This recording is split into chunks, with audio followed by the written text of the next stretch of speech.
Hello hello, mic check.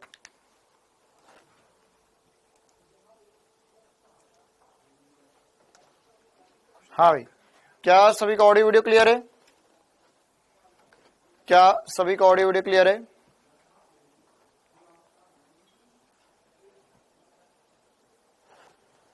Very good evening, very good evening, very good evening सभी को।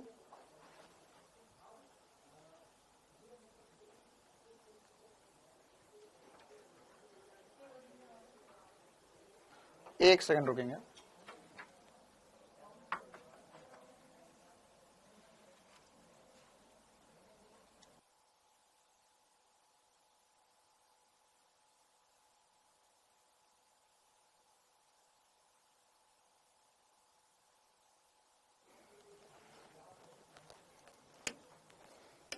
क्या मेरी आवाज सभी को आ रही है? क्या ऑडियो वीडियो क्लियर है सभी को?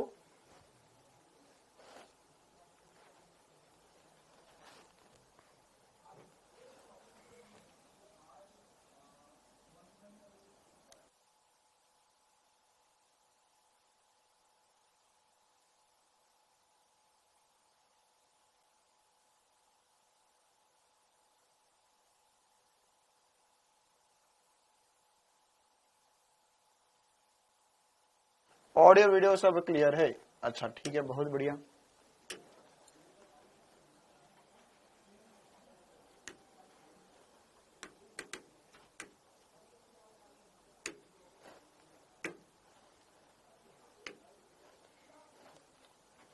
चलो तो भाई बेसिक मैथ्स हमने खत्म कर दिया है।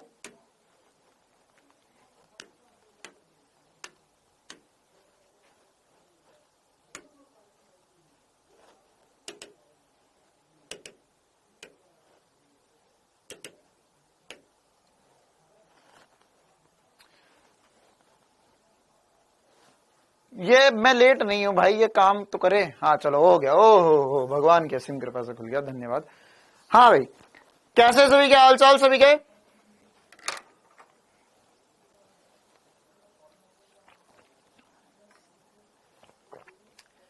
चलो ओके। हाँ भाई, तो बेसिक मैथ्स हमने बहुत सारी मेहनत करके, बहुत कठिन परिश्रम के साथ कंप्लीट किया है। उसमें अभी हमें और भी कुछ एग्जांपल्स वगैरह करने होंगे, और भी चीजें करनी होंगी। ये सब कुछ जब हम पहला चैप्टर पढ़ेंगे सरल रेखा में गति, तो सरल रेखा में गति जब हम पढ़ेंगे बेटा, तो उसमें डिफरेंशिएशन इंटीग्रेशन का पूरा पूरा यूज होगा। तो पूरा पूरा डिफरेंशिएशन इंटीग्रेशन का यूज होने लग जाएगा उसके अंदर, तो वो हम ऑटोमेटिकली उसके साथ में रिवीजन भी कर लेंगे और उसके साथ पढ़ भी लेंगे। ठीक है, इसके अलावा हम कोशिश करेंगे कि आने वाले वीक में एक आध दिन ऐसी क्लास रखेंगे जिसमें टेस्ट के, जैसे मैंने आपको बोला था ना, तो कल मोस्ट प्रोबेबली हमारी एक क्लास होगी जिसमें हम टेस्ट के क्वेश्चंस भी डिस्कस करेंगे, और इसके अलावा समाकलन के जो होमवर्क के क्वेश्चंस थे ना, समाकलन के होमवर्क के क्वेश्चंस बचे हुए अभी हमारे डिस्कशन के, तो समाकलन के होमवर्क के क्वेश्चंस भी डिस्कस करेंगे। वेक्टर जो है वो हम जब समतल में गति पढ़ने जाएंगे बेटा, उसके साथ में वेक्टर भी पढ़ेंगे। ठीक है, क्योंकि अगर मैंने अभी वेक्टर भी पढ़ा दिया तो 4-5 दिन और लग जाएंगे, और कुछ बच्चे जो है वो अपनी हिम्मत हार जाएंगे और उन्हें लगेगा भैया अब तो हम फिजिक्स तो पढ़ना है था, लेकिन यहाँ तो गणित ही गणित चले जा रहे हैं। तो अभी हम पहले फिजिक्स स्टार्ट करेंगे। हम फिजिक्स में आज से पहला चैप्टर मात्रक और मापन शुरू करने वाले हैं, है ना। आज की पहली क्लास है मात्रक और मापन, लेक्चर नंबर 1। मतलब आज से हम प्योर फिजिक्स पढ़ना शुरू कर रहे हैं। अगर आप में से कोई बच्चे नए आए थे, उन्होंने पुरानी क्लासेस नहीं देखी है, तो उनके पास अभी बहुमूल्य मौका है, जिसमें जो बचा हुआ समय है, अभी जो बचा हुआ समय, मतलब कि जैसे अभी हमने मात्रक मापन शुरू किया, तो इसमें जब तक हम सरल रेखा में गति पढ़ेंगे, सरल रेखा में गति के 1-2 लेक्चर होंगे, उसके पहले पहले जो भी सब कुछ मैंने मूलभूत गणित पढ़ाया है, कृपया करके उसे अच्छे से पढ़ ले और उसे अच्छे से रिवाइज कर ले। क्यों? क्योंकि अभी मात्रक और मापन में मूलभूत गणित की कोई ज्यादा रिक्वायरमेंट नहीं है, लेकिन जब हम सरल रेखा में गति शुरू करेंगे, पहला चैप्टर और इसके बाद मतलब दूसरा चैप्टर हो जाएगा वो हमारा, तो वो जैसे ही शुरू करेंगे, तो शुरू करते ही हमें जरूरत आन पड़ेगी मात्रक और मापन की। ठीक है, मात्रक और मापन और इसके अलावा मूलभूत गणित की भी। तो मात्रक और मापन तो ऐसा कि हर चैप्टर में काम आते जाएगा विमा निकालने के लिए, और उसके बाद में मूलभूत गणित में जो हमने समाकलन अवकलन पढ़ा वो सरल रेखा में गति में शुद्ध रूप से काम आने लग जाएगा। तो इसके लिए काफी ज्यादा जरूरी है कि आप लोग इस चैप्टर को अच्छे से पढ़े, और जिनका भी पिछला चैप्टर छूट गया है वह हम बढ़िया तरीके से पढ़ ले, बढ़िया तरीके से रिवाइज कर ले। ठीक है, अब इस चैप्टर में हमें क्या क्या पढ़ना होता है, मात्रक और मापन क्या होता है। तो मात्रक और मापन जो है बेटा, उसमें हमें जो सबसे पहली बातें पढ़नी होती है ना। ओहो, एक सेकंड रुको यार, क्या हो रहा है, एक सेकंड रुकेंगे सभी बच्चे।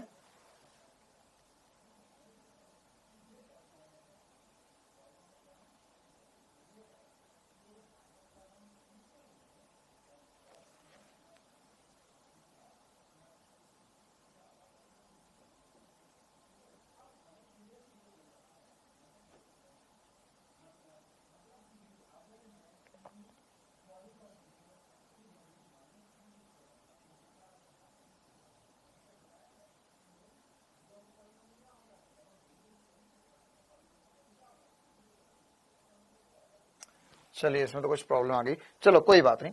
तो अब हमें इस चैप्टर में क्या क्या पढ़ना होता है मात्रक और मापन में ना। तो मात्रक और मापन में सबसे पहले हम जो पढ़ने वाले वो भौतिक जगत पढ़ने वाले हैं, है ना। तो भौतिक जगत एक और चैप्टर है आपकी एनसीईआरटी के हिसाब से पहला चैप्टर है, लेकिन उस चैप्टर से, फिजिकल वर्ल्ड से, है ना, हमें कोई सवाल नीट में नहीं आता, लेकिन उसी चैप्टर से जो बेसिक कंसेप्ट से या जो छोटी छोटी सी कुछ बातें हैं वो मैं आपको अभी की क्लास में पहले बताऊंगा।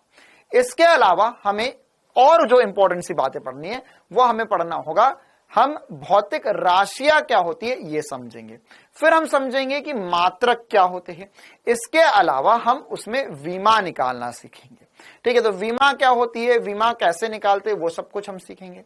इसके साथ ही साथ विमा के अलावा हम लोग आगे बढ़कर इसमें और भी डिटेल में बातें करेंगे, जैसे सार्थक अंक पढ़ेंगे, त्रुटि पढ़ेंगे, त्रुटि गणना सीखेंगे, और इसके बाद में आखिरी में हम अल्पतमांक और स्क्रू गेज और वर्नियर कैलिपर पढ़ने वाले हैं।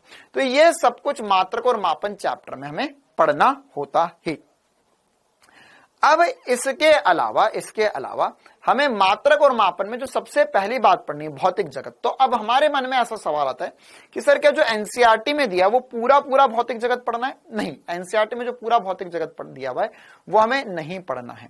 तो हमें उसमें क्या क्या इंपॉर्टेंट सी बातें देखनी है या क्या क्या भौतिक जगत में हमें इंपॉर्टेंट पढ़ना है, तो उसको मैं एक बार आपको पूरा डिटेल में बताने वाला हूं।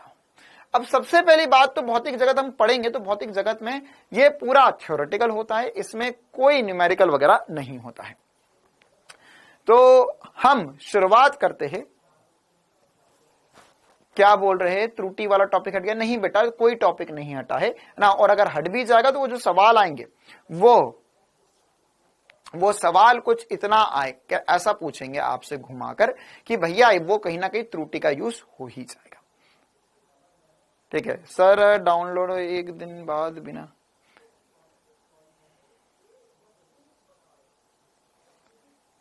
हाँ बेटा, अगर आपकी क्लास रुक रही है आदि बेटा आप जा सकते हैं, आपको जहां से पढ़ना आप वहां से पढ़ सकते हो, आप मेरी क्लास से चले जाओ, आप दफा हो जाओ यहां से अब। ठीक है, निकल जाओ बेटा, तुरंत निकल जाओ। हाँ, अब हम कुछ इंपॉर्टेंट सी बातें कर लेते हैं कि हमारे पास, है ना, हमारे पास हम जितना पढ़ रहे हैं उसमें से सबसे इंपॉर्टेंट सी बात भौतिक जगत में क्या क्या पढ़ना है। तो भौतिक जगत में आपको पूरा भौतिक जगत पढ़ने की जरूरत नहीं है, उसमें क्या क्या पढ़ना उसको हम पढ़ना शुरू करते हैं। तो सबसे पहले हेडिंग डालेंगे हम कॉपीज में, भौतिक जगत। भौतिक जगत, इसमें आपको एनसीईआरटी में बहुत सारी कचरा चीजें दी हुई है, इसे फिजिकल वर्ल्ड कहते हैं इंग्लिश में। बहुत सारी कचरा चीजें दी हुई है, जो साइंटिस्ट के नाम वगैरह, है ना, कब कौन सा लॉ आया, कब कौन सा नियम आया, वो सब हमें पढ़ने की जरूरत नहीं है। ठीक है, तो अब हमें क्या क्या पढ़ना है, क्या क्या पढ़ना है इसमें? हमें भौतिक जगत में बिल्कुल बेसिक सी बातें पढ़नी है। जैसे सबसे पहले साइंस क्या होता है, साइंस क्या होता है ना, या फिजिक्स क्या होता है। तो इसकी छोटी छोटी सी परिभाषा है, वैसे हमें नीट में नहीं पूछी जाएगी, लेकिन हमें फील के लिए पता होना चाहिए कि साइंस क्या है, साइंस क्यों पढ़ते हैं इस दुनिया में। तो साइंस एक्चुअल में क्या है बेटा, कि अगर हमारे पास कोई भी भौतिक घटना हो रही है या हमारे पास कोई भी किसी भी प्रकार की गतिविधि हो रही है, तो उसको हम इन डेप्थ पढ़ पाए, उसे हम एनालिसिस कर पाए, यह सब कुछ हम साइंस में करते हैं। अब फिर साइंस के अलावा फिजिक्स क्या है ना, फिजिक्स, साइंस वैसे एक वर्ड साइंटिया से बनता है ना। अब इसी प्रकार से फिजिक्स, फिजिक्स मतलब भौतिक विज्ञान, भौतिक मतलब हमारा जो भौतिक जगत है, हमारे आसपास जो दुनिया चल रही है, जैसे हमारे आसपास क्या दुनिया चल रही है सर, वो सूरज का उगना, वो सूरज का ढलना, वो सुबह का होना, वो शाम होना, वो तारों का टिमटिमाना, नल खोलने पर पानी बहना, या नदी में बहता कलकल जल, तारों का रात में टिमटमाना या इंद्रधनुष का बनना, चिड़ियों की सुबह सुबह चहचहाहट सुनाई देना, हवा का बहना, या इन सब का उपयोग करके विद्युत धारा का बनना, विद्युत धारा का उपयोग कर कर हम बल्ब को जलाना या पंखे को चलाना, या जिस टेक्नोलॉजी के माध्यम से आप हजारों मीटर दूर या किलोमीटरों दूर मुझे लाइव देख पा रहे हो, लाइव सुन पा रहे हो, वो क्या है, वो सब फिजिक्स है ना। मतलब हम ऐसा समझ सकते हैं कि इस दुनिया में हम जो सब कुछ देख रहे हैं, जो सब कुछ सुन रहे हैं, हाँ, एप्पल का ट्री से गिरना, वो भी फिजिक्स है। मतलब कि कण कण में फिजिक्स बसा हुआ है, कण कण में फिजिक्स बसा हुआ है, इतना पक्का है। तो अब इन सबको जब हम पढ़ते हैं तो वो हमें पता है सर कि हम सब कुछ जो है वो फिजिक्स के अंदर पढ़ रहे हैं। तो सर बायोलॉजी क्या है, बायोलॉजी और केमिस्ट्री क्या है, बायो जो है वो हमारे जो जीव जंतु है उनके अंदर का साइंस है, उनको पढ़ना। लेकिन अगर वो कुछ करते हैं तो फिर फिजिक्स में आ जाता है। जैसे अगर मैं अपने आप को पढ़ रहा हूं तो अपने आप के सेल्स वगैरह कोई सारी बातें करेंगे तो वो सब हम टिश्यू की बातें करेंगे, हम बायो में पढ़ेंगे। लेकिन अगर मैं कोई गतिविधि कर रहा हूं, मैं एक बॉल को फेंक रहा हूं, मैं तुम्हें चमाटा मार रहा हूं, तो ये सब क्या है, इसमें फिजिक्स है, ठीक है। या अगर मान के चलो कि तुमने कोई मस्ती करी, तो वो तुम्हारा कोई केमिकल लोचा हुआ दिमाग में, इससे तुमने मस्ती करी, लेकिन उस मस्ती के रिस्पॉन्स में तुम्हारे तरफ तुम मम्मी की एक उड़ती हुई चप्पल तुम्हारे तरफ आ जाए, तो उसमें भी क्या है, फिजिक्स है। तो कण कण में फिजिक्स है, कण कण में फिजिक्स बसा हुआ है। तो अब ये फिजिक्स को हम तो सर ऐसे तो पूरा कभी पढ़ ही नहीं पाएंगे। हाँ, बिल्कुल सही बात है, हम फिजिक्स को कभी पूरा नहीं पढ़ सकते, और पूरा फिजिक्स किसी को नहीं आता। क्यों? क्योंकि ऐसी बहुत सारी बातें जो अभी इस दुनिया में कोई जान ही नहीं पाया। तो फिजिक्स को 100% जान लेना, या अगर कोई ऐसा बोले मुझे पूरा पूरा फिजिक्स आता है, तो वह स्टेटमेंट असत्य है, गलत है, झूठ है वो वाक्य। क्योंकि फिजिक्स में आज भी चीजें खोजी जा रही है, आज भी नई नई डिस्कवरियां हो रही है, और इसके अलावा होती रहेंगी। तो सर हमें क्या पढ़ना होगा फिर फिजिक्स में? हमें बेसिकली फिजिक्स के जरिए हमें जो भौतिक घटनाएं हो चुकी है या भौतिक घटनाएं जो हो रही है, और उनका जो इन डेप्थ एनालिसिस है, मतलब कि वो क्यों हो रही है, उनका कारण क्या है, वो कैसे हो रही है, ये सब कुछ जानना ही फिजिक्स है, यह सब कुछ जानना ही फिजिक्स है, ठीक है। तो फिजिक्स में हम यह सारी चीजें पढ़ते हैं, जो भी सब कुछ आपको आपके आसपास दिख रहा है वो सब कुछ हम फिजिक्स के अंदर पढ़ते हैं। अब फिजिक्स को हम दो भागों में विभाजित कर देते हैं, नहीं क्लास 11th क्लास 12th नहीं, हम फिजिक्स को दो भागों में जो विभाजित करते हैं उसमें दो इंपॉर्टेंट सी बातें हम पढ़ते हैं। एक बार मैं लिख देता हूं, फिजिक्स में, या जैसे बायो को हमने दो भागों में विभाजित कर दिया, फिजिक्स भौतिक विज्ञान, बायो को हमने बॉटनी और जूलॉजी में विभाजित कर दिया। तो वैसे ही फिजिक्स में भी हम दो बातों से या दो टाइप से फिजिक्स को डिफाइन करते हैं, है ना, या दो चीजों से डिफाइन करते हैं, एक माइक्रो और मैक्रो फिजिक्स, है ना। तो सर ये माइक्रो और मैक्रो फिजिक्स क्या है?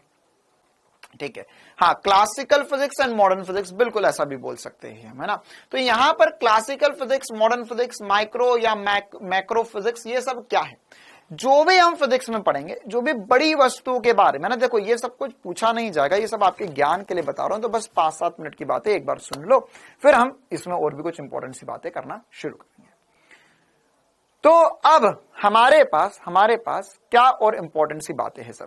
तो हम पूरे फिजिक्स को 2 भागों में विभाजित कर लेते हैं ना, एक क्लासिकल फिजिक्स या क्वांटम फिजिक्स बोल सकते हो, दूसरा भाग या मैक्रो और माइक्रो फिजिक्स बोल सकते हो, सूक्ष्म फिजिक्स। तो अब यहां पर जो भी परिघटना हम अपनी आंखों से, खुली आंखों से देख पा रहे हैं, उसे फील कर पा रहे हैं, उसके नियम हम परिभाषित कर चुके हैं, वो सब कुछ हमारे लिए मैक्रो फिजिक्स हो गया है। क्या हो गया? Macro physics. मैक्रो फिजिक्स मतलब जैसे हम यूजुअली जो बातें करते हैं कि सर अरे एक गेंद को फेंक दिया, कितनी तेजी से जाएगी, उसका पथ वगैरह क्या होगा। हम गाड़ी चला रहे हैं तो ये गाड़ी चलती हुई दिख रही है, हमें सब कुछ हमें समझ में आ रहा है। तो ये सब कुछ क्या है? ये सब मैक्रो फिजिक्स में आता है। किस में आता है? मैक्रो फिजिक्स में।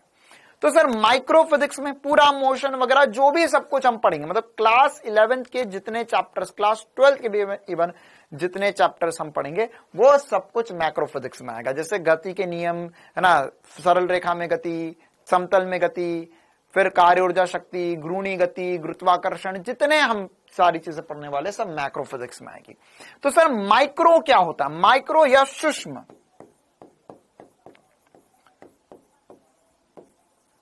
सूक्ष्म या इसे क्वांटम भी बोलते हैं, क्वांटम फिजिक्स। तो सर ये क्वांटम फिजिक्स का क्या चक्कर है ना? क्वांटम फिजिक्स क्या है? और इसे हम क्लासिकल फिजिक्स के अंदर रख सकते हैं। तो सर क्वांटम फिजिक्स क्या है? क्वांटम फिजिक्स या सूक्ष्म फिजिक्स क्या है? इसमें हम केमिस्ट्री वाली बातें करते हैं, हम एटम को स्टडी करते हैं, हम न्यूक्लियस को स्टडी करते हैं। तो इससे जुड़े कुछ 2-3 चैप्टर से जो क्लास 12 के एकदम आखिरी में हम जाकर पढ़ने वाले हैं। ठीक है, तो यहां पर एटम की स्टडी जो होती है, या फिर हम इलेक्ट्रॉन की स्टडी, प्रोटॉन की स्टडी, न्यूट्रॉन की स्टडी, न्यूक्लियस की स्टडी कर रहे, म्यूजॉन्स के बारे में समझ रहे, क्वार्क्स क्या होते हैं ये सब कुछ समझ रहे, यह सब कुछ क्वांटम फिजिक्स के अंदर आता है। ठीक है, तो ये मोटा माटी तौर पर 2 भागों में फिजिक्स को हम विभाजित कर सकते हैं। अब इसके अलावा फिजिक्स में हमें और भी क्या क्या बातें पढ़नी होती है। ठीक है, गति के नियम को इंग्लिश में न्यूटन्स लॉज ऑफ मोशन कहते हैं बेटा। अब यहां पर हाँ मॉडर्न फिजिक्स भी बोल सकते हैं इसको, बिल्कुल सही बात, मॉडर्न फिजिक्स भी बोल सकते हैं। मॉडर्न नाम क्यों दिया गया? मॉडर्न फिजिक्स मॉडर्न नाम क्यों दिया गया? क्योंकि ये आधुनिक भौतिकी है। आधुनिक मतलब ये जो पहले आज से 100-200 साल पहले जो नियम बनाए गए थे, या जो सारे न्यूटन के गति के नियम बनाए गए थे, उनका अनुसरण नहीं करता। ये जो फिजिक्स है इसके लिए नए नियम, जैसे अगर एक इलेक्ट्रॉन अनंत कक्षा में घूम रहा है तो घूमते वक्त अपने अंदर से ऊर्जा ना तो देगा ना तो लेगा। जब वो एक ऊर्जा स्तर से दूसरे ऊर्जा स्तर पर जाएगा तो ही वो ऊर्जा का आदान प्रदान कर सकता है। तो यह सब कुछ अलग जो दुनिया से परे बातें हैं, वो सब कुछ हम इसके अंदर पढ़ते हैं। अब हम आगे बढ़ते हैं और इसके अलावा भी कुछ और इंपॉर्टेंट सी बातें जानते हैं फिजिक्स को लेकर, है ना। देखो अब ये जो बिल्कुल संक्षेप में मैं सारी बातें बता रहा हूं आपको, बाकी ये सब एक्चुअल में था क्या, यहाँ पे पीपीटी में सब कुछ लिखा हुआ था इस स्लाइड्स में, लेकिन ये थोड़ा सा कुछ पता नहीं सेव नहीं हुआ, शायद मैंने किया था अभी थोड़ी देर पहले, तो सेव नहीं होने के कारण ना, तो अब वो आपको अभी ये सारी डेफिनेशंस नहीं मिल पाएगी। तो चिंता ना करें, जब क्लास खत्म हो जाएगी तो मैं फिर से उसको सेव कर दूंगा, तो थ्योरेटिकल पॉइंट्स जो है वो आपको सारे मिल जाएंगे। जैसे कल की क्लास के बाद में भी आपको जो पीपीटी मिली होगी उसमें मैंने आखिरी में सब कुछ मिटा दिया था, लेकिन फिर भी आपको मिल जरूर गया होगा। अरे मिले थे वो ग्राफ वगैरह, इंटीग्रेशन के 0 से π/2 -π/2 से π/2 के ग्राफ वगैरह सारे जो मैंने बनाए थे, तो वो पीपीटी के अंदर मैंने वापस से डाल दिए थे, है ना। क्लास खत्म होने के बाद मैंने उसको वापस से बैक कर दिया था, तो वो आ गए थे। ठीक है, तो वैसे ही चिंता ना करें, यहां पर मैं बोल रहा हूं, आप बस मेरी बातें सुने और उसके बाद में ये सब कुछ आपको ऐसा कैसा मिल जाएगा लिखा हुआ। ठीक है, तो अब हम आगे बढ़ते हैं और फिजिक्स में और भी कुछ बातें करते हैं। जैसे क्या होता है कि पूरे फिजिक्स में हम कुछ इंपॉर्टेंट से नियम जो है, है ना, या पूरे फिजिक्स को पढ़ने के लिए हम अलग अलग तरीके आजमाते हैं। जैसे आपको अगर आप एनसीईआरटी की किताब खोल के देखेंगे तो उसमें 2-3 इंपॉर्टेंट सी बातें मिलेंगी आपको। जैसे एक मिलेगा यूनिफिकेशन, है ना, या ऐसी कुछ कुछ परिभाषाएं मिलेंगी आपको, एकीकरण कर रहे हैं फिजिक्स का। तो ये कुछ छोटी छोटी सी बातें जो मैं आपको थोड़ा सा एक्सप्लेन कर देता हूं, बाकी फिर हम जो काम की बात है उस पर आना चाहेंगे जल्द से जल्द। तो पूरे फिजिक्स को पढ़ने के लिए क्या किया जाता है, देखो पूरे फिजिक्स में एक इंपॉर्टेंट सी बात है कि अगर हम कोई बहुत कॉम्प्लेक्स चीज है, दो चीजें होती पूरे फिजिक्स में ना, कोई भी बहुत कॉम्प्लेक्स चीज है तो उसे अगर हम नहीं पढ़ पाते या उसे नहीं समझ पाते तो उसको हम अलग अलग अलग अलग अलग अलग अलग अलग चीजों में तोड़ लेते हैं। जैसे अगर मेरे को ऐसा समझना है कि एक जनरेटर कैसे काम करता है, तो मैं पहले समझूंगा कि चुंबक क्या होते हैं, चुंबक का क्या कार्य होता है। फिर उसके बाद में उसके अंदर जो कॉइल है वो कॉइल किससे बनी हुई है, कॉइल का क्या काम है। उसमें आगे ब्रशेस लगे हुए, ब्रशेस का क्या काम है। ये जब कॉइल चुंबक के आसपास घूमती है तो उसमें क्यों विद्युत धारा उत्पन्न हो रही है, वगैरह सारी बातें। तो एक कॉम्प्लेक्स चीज को पढ़ने के लिए मैंने उसे अलग अलग भागों में तोड़ लिया। इसी का उल्टा भी करते हैं हम फिजिक्स में कभी कभार, जिसे हम बोलते हैं एकीकरण या यूनिफिकेशन। क्या होता है सर इसमें क्या होता है कि बहुत सारी चीजें, बहुत सारे भौतिक में या हमें भौतिक विज्ञान में या फिजिक्स में हमें बहुत सारे ऐसी परिघटनाएं मिलती है जो हो अलग अलग जगहों पर रही है, लेकिन उन सब का कारण एक ही है। यही खूबसूरती है फिजिक्स की। ठीक है, तो क्या है फिजिक्स में, जैसे अगर हम समझे कि एक बारिश की बूंद जो है वो नीचे क्यों गिर रही है, एक गेंद को मैंने एच ऊंचाई से छोड़ी वो नीचे क्यों गिर रही है, कोई उपग्रह पृथ्वी के चारों ओर क्यों घूम पा रहा है, या चंद्रमा पृथ्वी के चारों ओर क्यों घूम पा रहा है, पृथ्वी सूर्य के चारों ओर क्यों घूम पा रही है, सूर्य कहीं और शायद घूम रहा है, बाकी ग्रह क्यों घूम पा रहे हैं, बाकी ग्रह के पास उनके उपग्रह क्यों है, वो क्यों घूम पा रहे। इन सब का एक ही कारण है, क्या है, ग्रेविटेशन। इन सब का एक ही कारण है, क्या है, ग्रेविटेशन, गुरुत्वाकर्षण।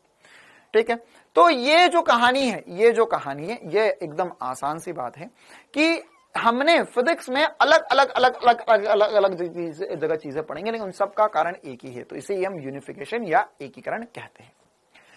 अब पूरा फिजिक्स जो है ना। अच्छा, एक और इंपॉर्टेंट सी बात कह दूं बेटा, मैं 2-3 बच्चों को सपाट रूप से भगा दूंगा अब क्लास से, है ना। अब मेरा पारा पार हो चुका तुम्हारी क्लास से, या तो मैं चले जाऊंगा, मैं पढ़ाना छोड़ दूंगा, या फिर तुम्हें भगा दूंगा।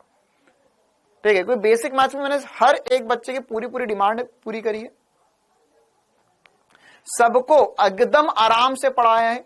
इतना बेसिक मैथ्स पूरे भारत देश में किसी ने कहीं नहीं पढ़ा जितना इस बार मैंने तुम्हें पढ़ा दिया, है ना। क्योंकि मुझे पता है तुम सब आंगनबाड़ी से उठकर आए हो, है ना, और सब कोरोना के मरीज हो, दिमागी, जिन्हें चीजें मल्टीप्लाई डिवाइड भी नहीं बनते ढंग से। ठीक है, तो इसलिए मैंने बिल्कुल बेसिक से पढ़ाया है। अब इसके अलावा अगर तुम्हें यह भी चाहिए कि नोट्स भी मैं ही बना दूं, मैं तुम्हारे लिए कॉपी भी मैं ही भर दूं, नीट का एग्जाम भी मैं ही दिया हूं, तो तू पैदा ही क्यों हुआ भाई, क्या करने आ गया यहां पर। इससे बेहतर तो अपने घर पर ही बैठ, कोर्स भी क्यों ही ले लिया, मैं ही कोर्स खरीद कर मैं ही पढ़ा लेता, खुद को ही पढ़ा देता, और मैं ही नीट का फॉर्म भर के मैं ही डॉक्टर बन जाता। तेरी जरूरत ही क्यों है। ठीक है, तो इस प्रकार की फालतू की बातें मुझसे मत करना कि सर नोट्स आप दे दोगे क्या। अबे मूर्ख, ये नोट्स ही तो दे रहा हूं मैं, ये लिख लेना। अब क्या मैं तेरी कॉपी में आके लिख जाऊं, क्या चाहता है, मैं घर आऊं तेरी कॉपी में लिख जाऊं। ठीक है, और याद रखना नोट्स, अगर नोट्स चाहिए हो ना तो कोटा चले जाओ या फिर मेरे पास आ जाना, गड्डी भर भर के, है ना, बोरा भर भर के नोट्स पड़े हुए, लेकिन वो किसी काम के नहीं है, किसी भी काम के नहीं आएंगे वो तेरे, क्योंकि दूसरों के नोट्स और दूसरों की गर्लफ्रेंड देखने में अच्छी लगती है, तुम्हारे कभी किसी काम के नहीं होंगे। अगर मैं मेरे नोट्स तुझे दिखा भी दूंगा ना तो तेरे किसी काम के नहीं होंगे। आई बात समझ में, खुद के बना, उसी से काम चलेगा और उसी से समझ में आएगा और उसी से याद भी रहेगा। वरना ऐसे किताबें तो लोगों ने कितनी ही छाप दी है, लेकिन तुम्हें क्या मिला उससे। जाओ किताब खरीद लो, नोट्स क्या, किताब खरीद लो किसी की भी, लेकिन वो तुम्हें कुछ नहीं काम आनी है। वो जिंदगी में अगर जब तक खुद मेहनत नहीं कर सकते हो, जिंदगी में जब खुद परिश्रम नहीं कर सकते हो, या तुम अगर खुद से चीजों के सामने खड़े होकर लड़ नहीं सकते हो ना, तो तुम डॉक्टर तो क्या जिंदगी में और कुछ नहीं कर सकते हो। डॉक्टर तो बहुत दूर की बात होगी, बहुत बड़ी बात होगी डॉक्टर बनना तो। लेकिन अगर तुम्हारे अंदर हिम्मत है चीजों का मुकाबला करने की और डट के मुकाबला करने की, तो ही याद रखना तुम जिंदगी में आगे जा सकते हो, और तो ही तुम अपने जीवन में कुछ बढ़िया कर पाओगे। वरना आज तक किया ही क्या है? 10वीं तक तो पापा मम्मी ने पढ़ा दिया, 10वीं 12वीं तक उनने स्कूल की फीस भर दी, तुमने पढ़ लिया। उन्होंने घर में रहने की जगह दे दी, तुमने रह लिए। उन्होंने खाना दे दिया, तुमने खा लिया। तुम्हें कुछ टीचर मिल गए, उनने पढ़ा दिया, तुमने पढ़ लिया। अब इन सब से आगे क्या? आगे ये है कि तुम खुद कुछ मेहनत करो और उसके बाद में दुनिया को कर दिखाओ कुछ। क्योंकि याद रखना बेटा, 10वीं 12वीं तक की दुनिया और उसके बाद की जिंदगी में बहुत अंतर है, बहुत अंतर है। 10वीं 12वीं तक अगर तेरे पास पैसा है और अगर तुम किसी भी स्कूल में पढ़ रहे हो, तो उसमें तुम अच्छा कर रहे हो ये नहीं है। वो ये है कि तुम्हारे घर वालों ने तुमको उस स्कूल में या उस कोचिंग में भेज दिया, इसलिए तुम अच्छा कर गए अपनी जिंदगी में। लेकिन कॉलेज में कौन से जा रहे हो, आगे नौकरी कहां कर रहे हो, इन सब में तुम्हारी मेहनत है। उन सब में कोई तुम्हारी मदद नहीं कर सकता।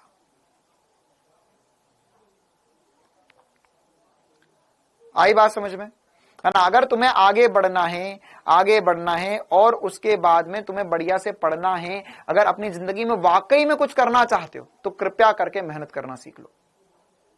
और याद रखना, पहले ही आज ही समझा देता हूं कि मेहनत कभी भी जाहिर नहीं जाती है। खुद से पढ़ोगे, भले ही हो सकता है यार 1 बार ना बने, 2 बार ना बने, 4 ना बने, 10 बार ना बने, लेकिन कभी ना कभी तो आगे चलकर बनेगी चीजें। कभी ना कभी तो कुछ कर पाओगे, है ना? एक बढ़िया सा एग्जांपल देता हूं मैं। मेरे साथ में जब मैं 11th 12th में था,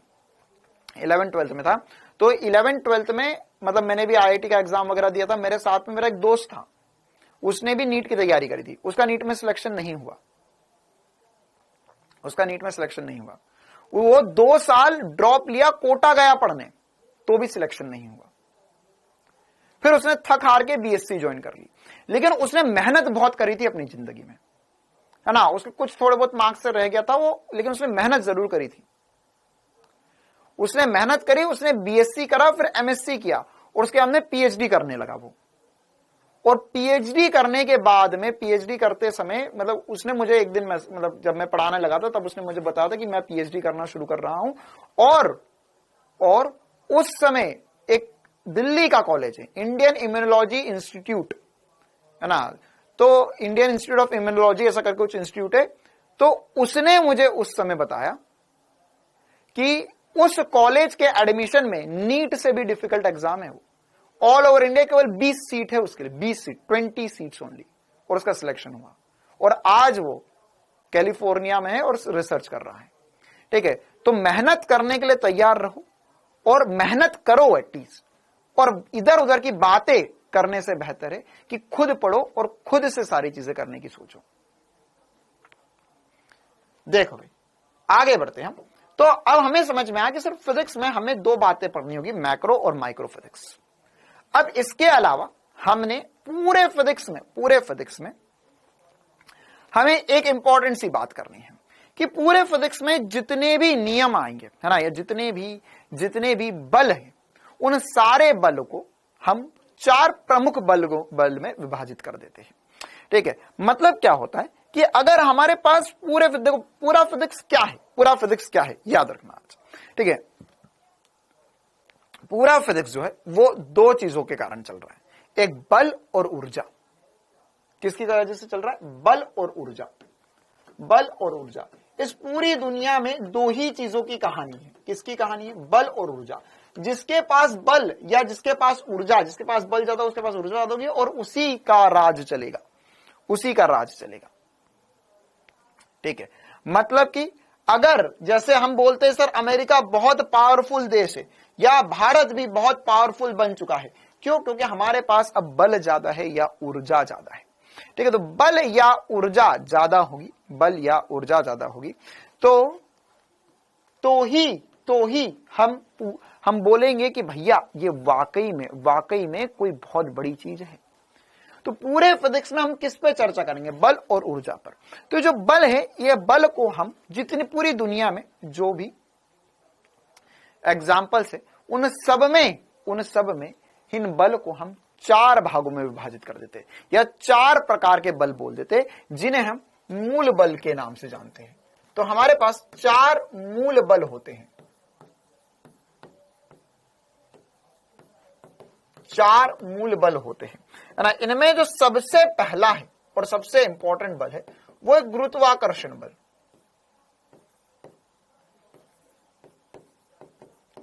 गुरुत्वाकर्षण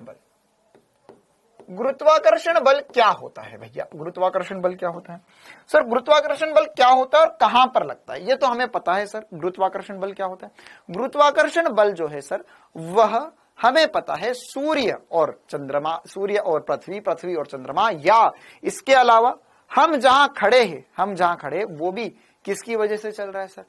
या हम किसकी वजह से खड़े हुए? गुरुत्वाकर्षण बल की वजह से। पृथ्वी सूर्य के चारों ओर घूम रही है, गुरुत्वाकर्षण बल की वजह से। मतलब एक तरीके से जो जीवन संभव है वो किसकी वजह से? गुरुत्वाकर्षण बल की वजह से संभव है। तो गुरुत्वाकर्षण बल हर जगह लग रहा है। अब यह जो बल है वो याद रखना सबसे दुर्बल बल है। दुर्बल बल मतलब सबसे वीक, सबसे क्षीण, है ना, जैसे क्षीण भी बोल सकते हैं। तो यह सबसे क्षीण या वीकेस्ट फोर्स जो है, ग्रेविटेशनल फोर्स बोलते हैं इसे। ठीक है, तो जो सबसे वीक फोर्स है या सबसे क्षीण बल जो है वो गुरुत्वाकर्षण बल है। सर सबसे क्षीण और पूरी दुनिया चला रहा है, सबसे दुर्बल और पूरी दुनिया चला रहा है। हाँ, क्यों? क्योंकि एक्चुअल में जिनके मध्य लग रहा है उनका द्रव्यमान बहुत अधिक होता है। सर किनके मध्य लग रहा है? एग्जाम्पल के लिए जैसे ये पृथ्वी और सूर्य के बीच में लग रहा है। पृथ्वी का द्रव्यमान और ये सर बहुत ज्यादा, सूर्य का द्रव्यमान भी बहुत ज्यादा, चंद्रमा ग्रहों के बीच में लग रहा है ये, जिनका द्रव्यमान बहुत बहुत बहुत ज्यादा है। तो यह सबसे दुर्बल बल है, भले यह सबसे वीक है, लेकिन जब द्रव्यमान बहुत ज्यादा होता है तो यहां पर यह बल भी कारगर सिद्ध होता है। अब यह 2 पिंडों के मध्य लग रहा है। अच्छा, और एक और इंपॉर्टेंट सी बात, यह कैसा बल होता है? यह गुरुत्वाकर्षण का बल जो है वह हमेशा क्या होता है? आकर्षण प्रकृति का होता है। सबसे इंपॉर्टेंट सी बात, दुर्बल होता है और आकर्षण प्रकृति का होता है।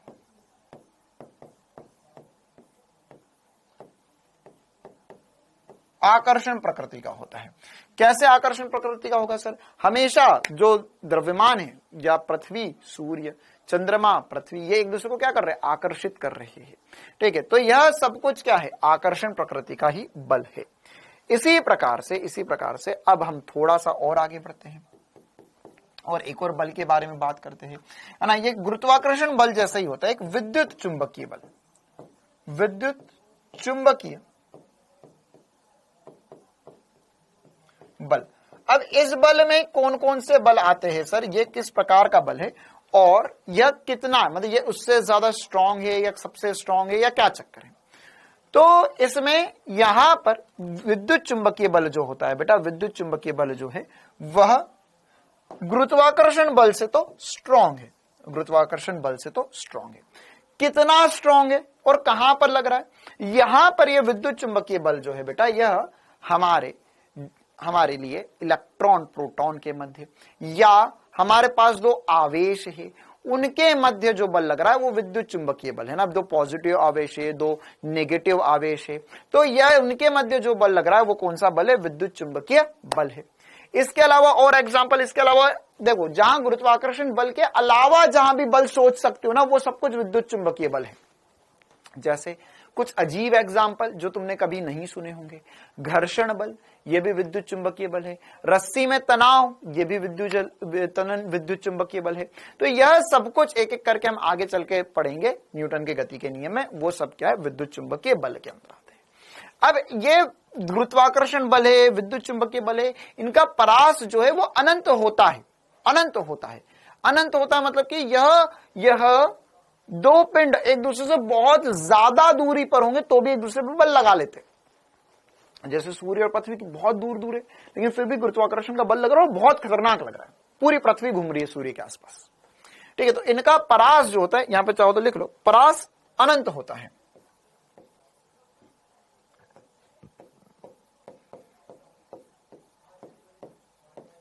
परास अनंत होता है। ठीक है, अब तीसरे प्रकार का जो बल होता है, तीसरे प्रकार का जो बल होता है वह होता है प्रबल नाभिकीय बल। अब ये क्या बला है सर? प्रबल नाभिकीय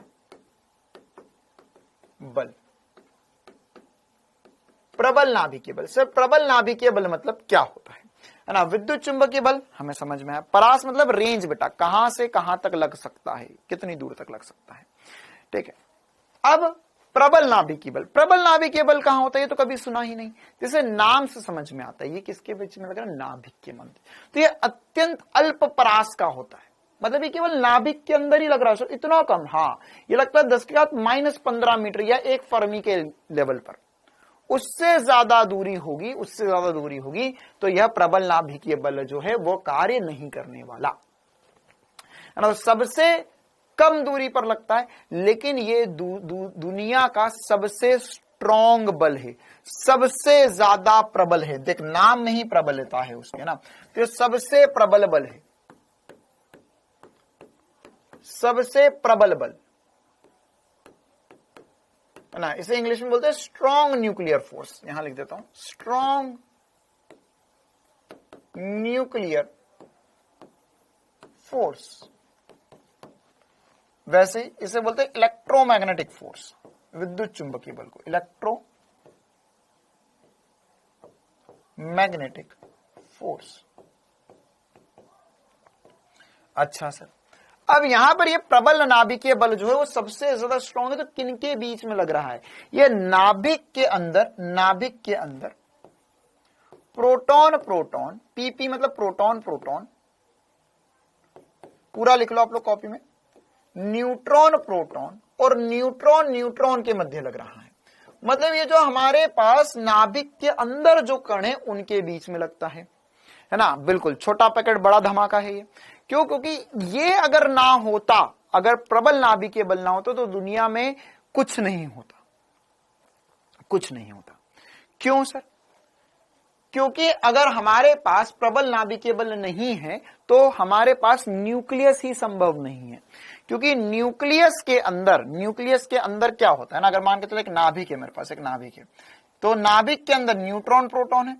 तो अगर मैं ध्यान से समझूं तो सर दो प्रोटॉन तो पॉजिटिव आवेशित है, दो प्रोटॉन कैसे होते? पॉजिटिव आवेशित होते हैं। तो प्रोटॉन प्रोटॉन को तो एक दूसरे को प्रतिकर्षित कर देना चाहिए, एक दूसरे को प्रतिकर्षित कर देना चाहिए, और इसकी वजह से न्यूक्लियस तो टूट जाना चाहिए। न्यूक्लियस क्या हो जाना चाहिए? टूट जाना चाहिए। तो न्यूक्लियस जो है वो अगर टूट गया तो सर न्यूक्लियस टूट गया, मतलब न्यूक्लियस तो है ही नहीं इस दुनिया में फिर। और अगर न्यूक्लियस ही नहीं है, अगर नाभिक ही नहीं है, तो एटम नहीं है, एटम या परमाणु नहीं है, परमाणु नहीं है तो फिर सर हमारे पास मॉलिक्यूल्स नहीं बनेंगे, मॉलिक्यूल्स नहीं बनेंगे तो सर हमारे पास तो ब्रह्मांड में कुछ भी नहीं बन सकता, ब्रह्मांड में कुछ भी नहीं बन सकता। तो यहां पर यह पॉजिटिव पॉजिटिव प्रोटॉन प्रोटॉन जो है वो एक दूसरे को प्रतिकर्षित करने चाहिए। तो ऐसा तो होता नहीं। तो नाभिक तो सर है, नाभिक की रचना है तभी तो हम सब जीवित हैं। तो नाभिक अगर इस दुनिया में है, मतलब क्या हुआ है? इसका मतलब यह हुआ है कि यहां पर positive positive positive positive positive positive नाभिक होने, प्रोटॉन होने की वजह से भी ये टूटता नहीं। क्यों? क्योंकि प्रबल नाभिकीय बल क्या होता है, जब हम प्रोटॉन प्रोटॉन को पास लेकर आते हैं तो उनके बीच में कौन सा लगता है? उनके बीच में सब प्रोटॉन प्रोटॉन आवेशित करने, तो विद्युत चुंबकीय बल लगेगा। कौन सा बल लगेगा? विद्युत चुंबकीय बल लगेगा। लेकिन अगर हम इन्हें पास ला रहे तो सर विद्युत चुंबकीय बल लगेगा, बिल्कुल। और पास लाएंगे तो विद्युत चुंबकीय बल लगेगा, बिल्कुल। और पास लाएंगे तो भी लगेगा। लेकिन अगर मैं अत्यंत पास ले जाऊं, अत्यंत पास, कितना? 10⁻⁻15 मीटर तक पास ले जाऊं मैं, ठीक है, 10⁻⁻15 मीटर तक पास ले जाए तो यहां पे जो प्रोटॉन प्रोटॉन एक दूसरे को प्रतिकर्षित कर रहे थे वो आकर्षित करने लगेंगे। और न्यूट्रॉन जो है, न्यूट्रॉन तो न्यूट्रल है, ध्यान सुनना ये सारी बातें ना, क्योंकि ये सब हमें काम आएगा फिजिक्स में आगे। तो न्यूट्रॉन तो न्यूट्रल है, ये केमिस्ट्री में भी काम आएगा आपको। तो सर न्यूट्रॉन न्यूट्रल लेकिन फिर भी ये बल लगा देता है। हाँ, इसके पास आवेश ना होते हुए भी ये बल लगा देता है और ये बल अनुभव करवा देता है। तो इसका मतलब ये हुआ कि ये प्रबल नाभिकीय बल जो है वो कोई 30 मार खा वाली चीज है भैया, इस दुनिया से परे है, जो इतनी कम दूरी पर लग रहा और वो पूरे एटम को संभाल के रख लेता है। ठीक है, तो सबसे प्रबल नाभिकीय बल है। अच्छा, इसके अलावा एक लास्ट प्रकार का बल होता है जिसे हम बोलते हैं दुर्बल नाभिकीय बल। सबसे स्ट्रॉन्ग ये हो गया, सबसे स्ट्रॉन्ग ये हो गया, सबसे वीक जो होगा वो गुरुत्वाकर्षण बल हो गया। अब इनके बीच में दो और बल आते हैं। कौन सा? एक आता है विद्युत चुंबकीय बल और एक आता है दुर्बल नाभिकीय बल।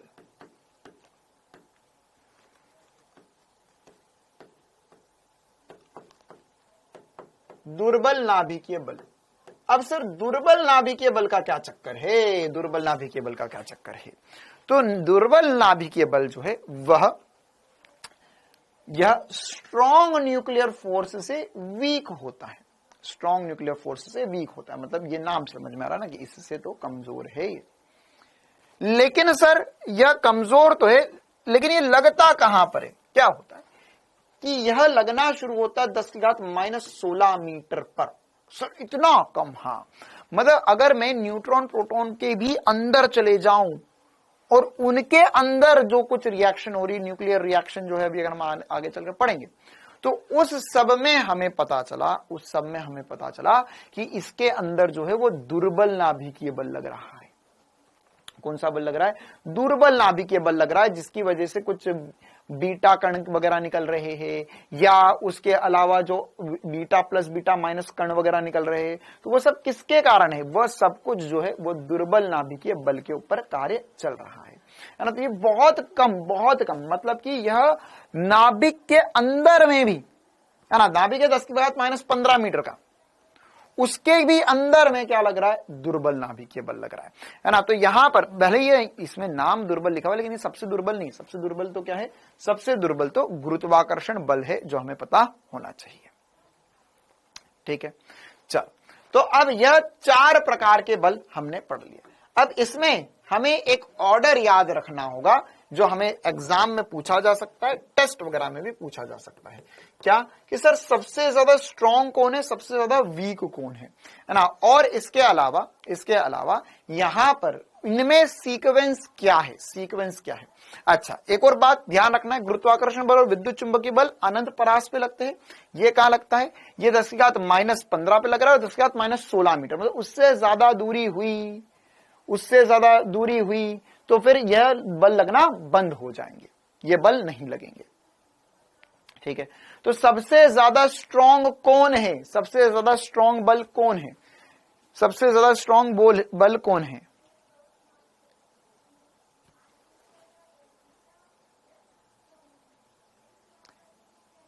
हाँ, सानू बेटा क्या पूछना चाह रहे हो आप? सबसे ज्यादा स्ट्रॉन्ग कौन है? तो सर सबसे ज्यादा स्ट्रॉन्ग तो प्रबल नाभिकीय बल है।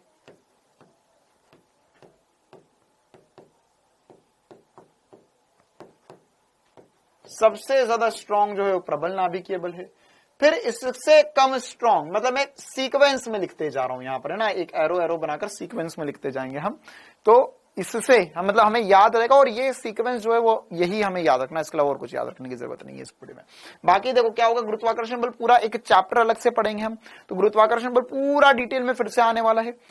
प्रबल नाभिकीय बल, नाभिक जब हम पढ़ेंगे पूरा डिटेल में पढ़ेंगे हम। इसके अलावा दुर्बल नाभिकीय बल के बारे में हमें ज्यादा पढ़ने की आवश्यकता नहीं है, ना तो ये हमें काम आएगा, ना तो हमें इसको देखने की जरूरत है। ठीक है, एक बार न्यूट्रॉन में क्या होता है बेटा? न्यूट्रॉन के अंदर भी प्रबल नाभिकीय बल ही लग रहा है। मतलब वो प्रबल नाभिकीय बल इतना उदार भावना का है कि वो उसको फर्क नहीं करता है, वो फर्क नहीं करता। वो प्रोटॉन में भी वही लगाता है, न्यूट्रॉन में भी लगाता है, प्रोटॉन न्यूट्रॉन के मध्य भी वही बल लगता है। क्लियर है कहानी? चल, बेटा थ्योरेटिकल, ये पूरा थ्योरेटिकल पार्ट है, पूरा थ्योरेटिकल पार्ट है। अब इसके बाद में क्या होगा, इसके बाद में इससे जो थोड़ा सा कम स्ट्रांग होगा वो विद्युत चुंबकीय बल होगा।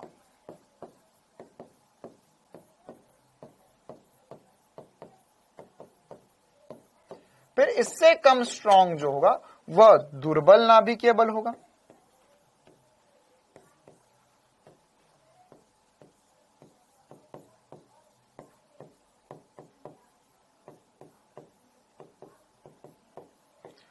और सबसे वीक जो होगा वह गुरुत्वाकर्षण बल होगा।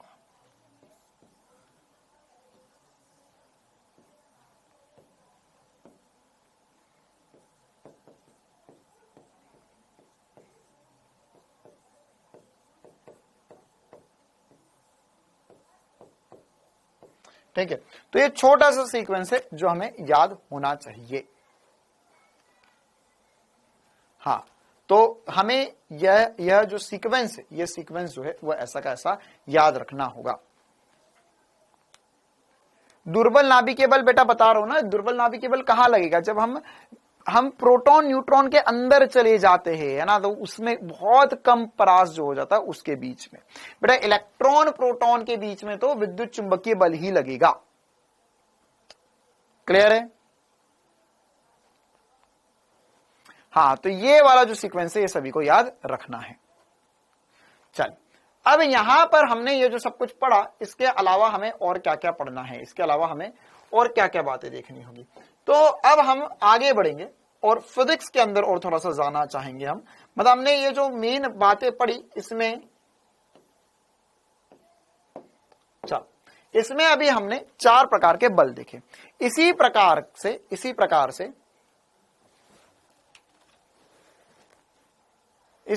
से हमने जो 4 प्रकार के बल देखे, इसमें 4 प्रकार के संरक्षण नियम भी होते पूरे फिजिक्स में।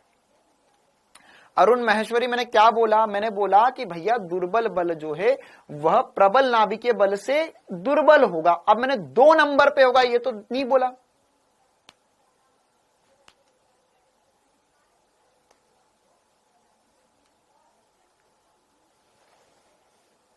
चल, अब इसी प्रकार से संरक्षण के भी 4 नियम होंगे यहां पर, है ना। तो संरक्षण के 4 नियम होंगे। कौन कौन से संरक्षण के नियम होते, देखो 4, जैसे 4 प्रकार के बल है, तो इस दुनिया में हर कुछ संरक्षित नहीं है, हर कुछ संरक्षित नहीं है। हमारे पास 4 प्रकार के संरक्षण के बल है, दैट्स इट, है ना। मतलब 4 ही प्रकार की चीजें, 4 ही प्रकार की भौतिक राशियां जो है वह हमारे पास संरक्षित है। कौन कौन सी 4 प्रकार की भौतिक राशियां संरक्षित है, तो हम एक बार लिख लेंगे। संरक्षण के नियम, संरक्षण के नियम क्या क्या होते हैं, संरक्षण के नियम।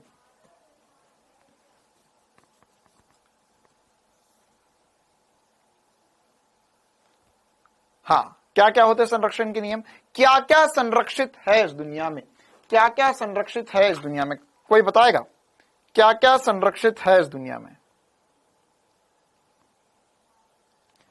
क्या क्या संरक्षित है।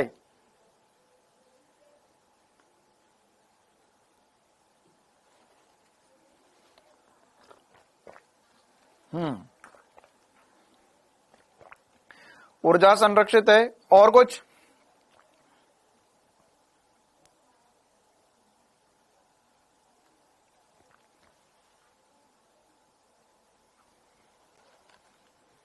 ऊर्जा संरक्षित है, आवेश संरक्षित है, एटम, मास।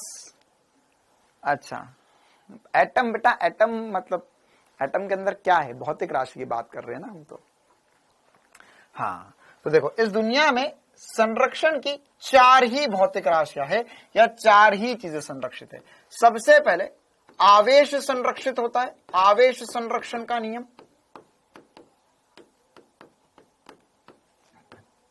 आवेश संरक्षण का नियम,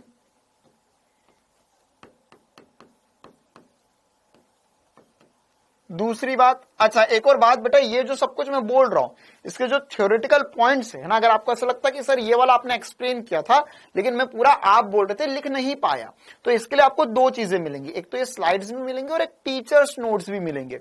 तो जो टीचर्स नोट्स होंगे उसके अंदर ये सब कुछ एक्सप्लेन्ड होगा, सब कुछ एक्सप्लेन होगा, सब कुछ डिस्क्रिप्शन फॉर्म में लिखा हुआ होता है हर चैप्टर का, ठीक है। तो आप वो टीचर्स नोट से भी देख सकते हैं। अच्छा, इसके अलावा ऊर्जा संरक्षित होती है, हाँ सर ऊर्जा हमें समझता है। आवेश सभी को समझता है, हाँ सर आवेश जैसे इलेक्ट्रॉन परे प्रोटॉन परे, हाँ तो वही ये आवेश क्या होता है, आवेश वह गुण होता है जिसके कारण विद्युत और चुंबकीय प्रभाव या तो महसूस कर सकते हैं कोई भी कण या उत्पन्न कर पाता है। अब ऊर्जा संरक्षण का नियम मतलब सर ऊर्जा संरक्षण, हाँ ऊर्जा संरक्षित होती है, ऊर्जा भले ही एक रूप से दूसरे रूप में जा सकती है लेकिन ऊर्जा नष्ट नहीं हो सकती है। इसी प्रकार से हमारे पास दो और संरक्षण के नियम होते हैं। एक होता है संवेग संरक्षण का नियम। संवेग संरक्षण का नियम कब पढ़ेंगे हम, जब हम न्यूटन के गति के नियम पढ़ेंगे तो संवेग संरक्षण का नियम हम पढ़ने वाले हैं। मतलब अगर किसी भी वस्तु पे नेट बाह्य बल शून्य या निकाय पे नेट बाह्य बल शून्य होता है तो संवेग संरक्षित होता है। सर इसका कोई एग्जाम्पल बता दो लगे हाथी। जैसे इसका एग्जाम्पल, अगर हम बंदूक से गोली चलाते तो गोली आगे जाती है, बंदूक पीछे जाती है। या इसके अलावा बहुत सारे एग्जाम्पल, अगर हम नदी में नाव है और नाव से कूद कर बाहर जा रहे हैं तो हम नाव से अगर बाहर जाएंगे तो हम आगे जाएंगे, नाव पीछे चली जाएगी। ये सब क्या है, ये सब संवेग संरक्षण पर आधारित एग्जाम्पल है। इसी प्रकार से लास्ट जो होता है वो होता है कोणीय संवेग। कोणीय संवेग संरक्षण, कोणीय संवेग संरक्षण का नियम।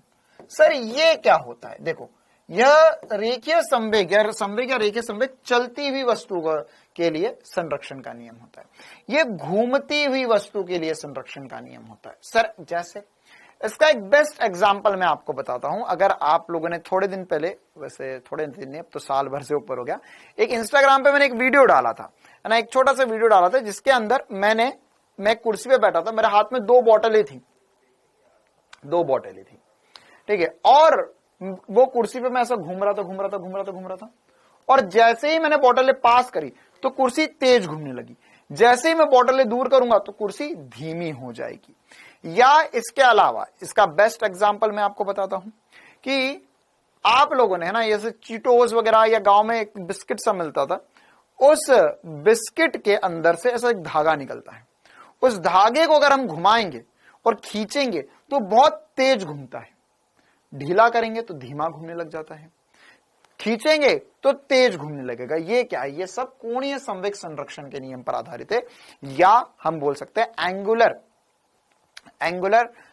कंजर्वेशन ऑफ एंगुलर मोमेंटम, है ना, और ये लीनियर मोमेंटम होता है। अब इसके अलावा सर 4 हो गए, द्रव्यमान का तो नाम ही नहीं आया। हाँ, द्रव्यमान संरक्षण का कोई नियम नहीं होता। क्या बात कर रहे हो सर, द्रव्यमान संरक्षण होता ही नहीं है कुछ। हाँ, एक बच्चे ने एक और एग्जांपल बोला, झूलने वाला, बिल्कुल सही बात बेटा। अगर आप झूला झूल रहे हो और एक झूला झूल रहे हो और झूले पे एकदम झूलते हुए झूले पे खड़े हो जाओ, ट्राई नहीं करना है ना, हाथ में फूट सकता है, अभी पहले नीट निकालना है।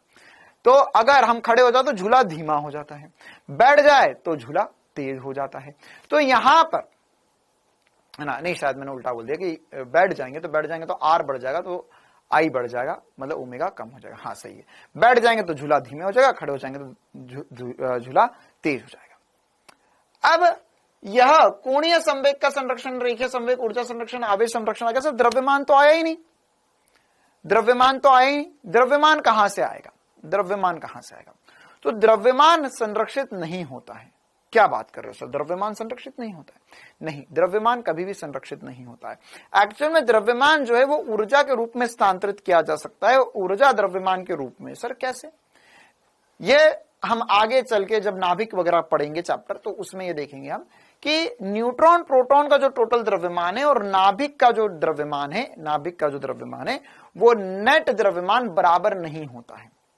मान कर लो 6 न्यूट्रॉन 6 प्रोटॉन ने मिलकर 12 मतलब कि एक कार्बन का नाभिक बना है, तो नाभिक का जो द्रव्यमान होगा वो कम होगा और न्यूट्रॉन प्रोटॉन का द्रव्यमान ज्यादा होगा। मतलब द्रव्यमान में परिवर्तन आया, वो एक्चुअल में ऊर्जा के रूप में चले गया। E बराबर delta MC square. Einstein equation के द्रव्यमान को हम ऊर्जा के रूप में परिवर्तित कर सकते हैं। तो ऊर्जा संरक्षण का कोई नियम नहीं होता है, सॉरी द्रव्यमान संरक्षण का कोई नियम नहीं होता है। बेटा हम लोग सदिश जो है वो अभी नहीं पढ़ेंगे, सदिश हम 1-2 चैप्टर बाद पढ़ेंगे जब हमें रिक्वायरमेंट होगी उस चीज की डिटेल में, ठीक है। तो जो भी सदिश चिल्ला रहे तो 2 चैप्टर बाद सदिश पढ़ा जाएगा हमारे। 2 चैप्टर तो ये वाला चैप्टर और इसके बाद वाले चैप्टर के बाद पढ़ेंगे हम सदिश।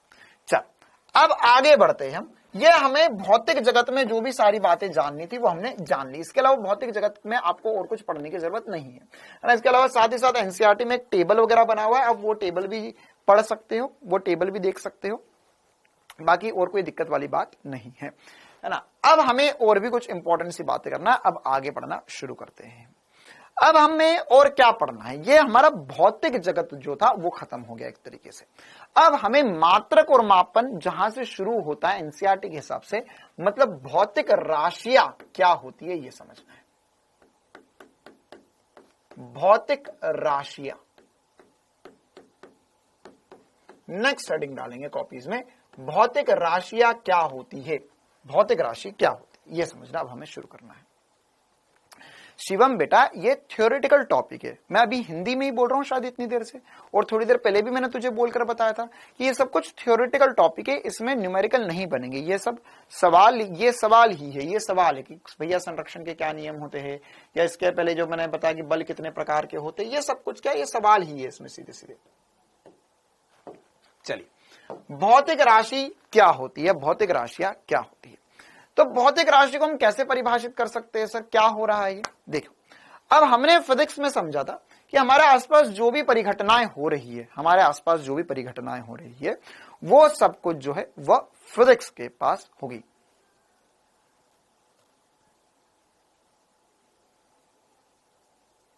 गरिमा जैन नहीं पढ़ना क्या तुम्हें?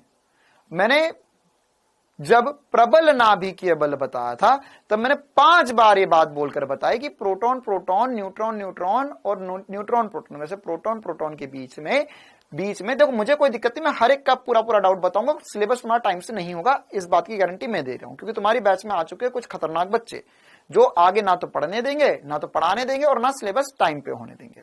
तो सुन लेंगे गरिमा जी, अगर हमारे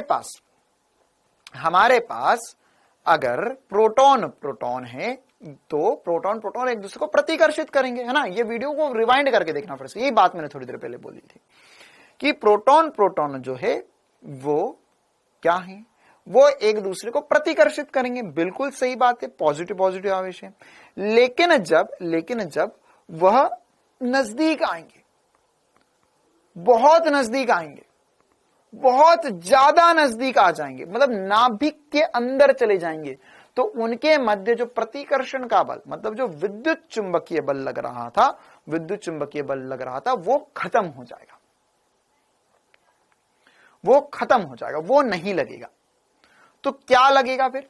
तो उनके बीच में अब प्रबल नाभिकीय बल लगने लग जाएगा, जो न्यूट्रॉन प्रोटॉन, प्रोटॉन न्यूट्रॉन और न्यूट्रॉन न्यूट्रॉन के मध्य समान लगता है, वो सबको आकर्षित करके एक नाभिक के रूप में बनाकर रखता है। क्लियर है बेटा?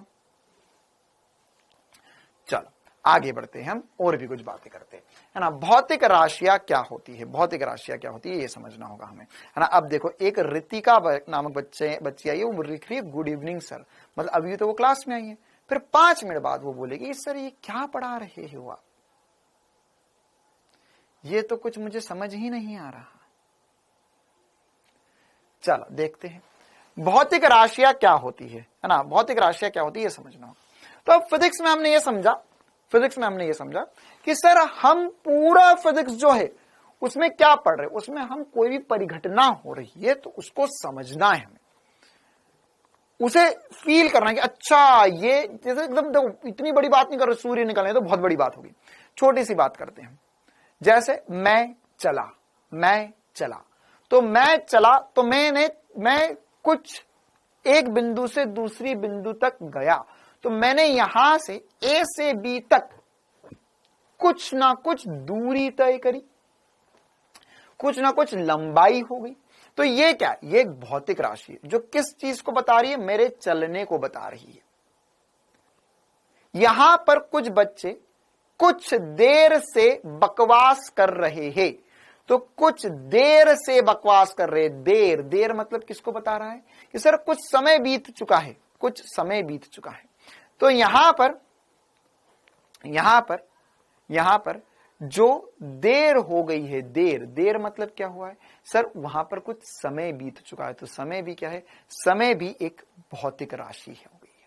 ठीक है, तो इसी प्रकार से जो भी कुछ हो रहा है, जो भी कुछ हो रहा है, तो उन सब की व्याख्या करने के लिए, उसको एक्सप्लेन करने के लिए, कोई भी हमारे पास जब भौतिक घटना हो रही है तो उस भौतिक घटना की व्याख्या करने के लिए क्या चाहिए, हमें भौतिक राशि चाहिए। तो भौतिक राशि क्या है, आप चाहो तो डेफिनेशन लिख सकते हो। भौतिक राशि क्या है, किसी भी भौतिक घटना की व्याख्या करने के लिए भौतिक राशि की आवश्यकता होती है।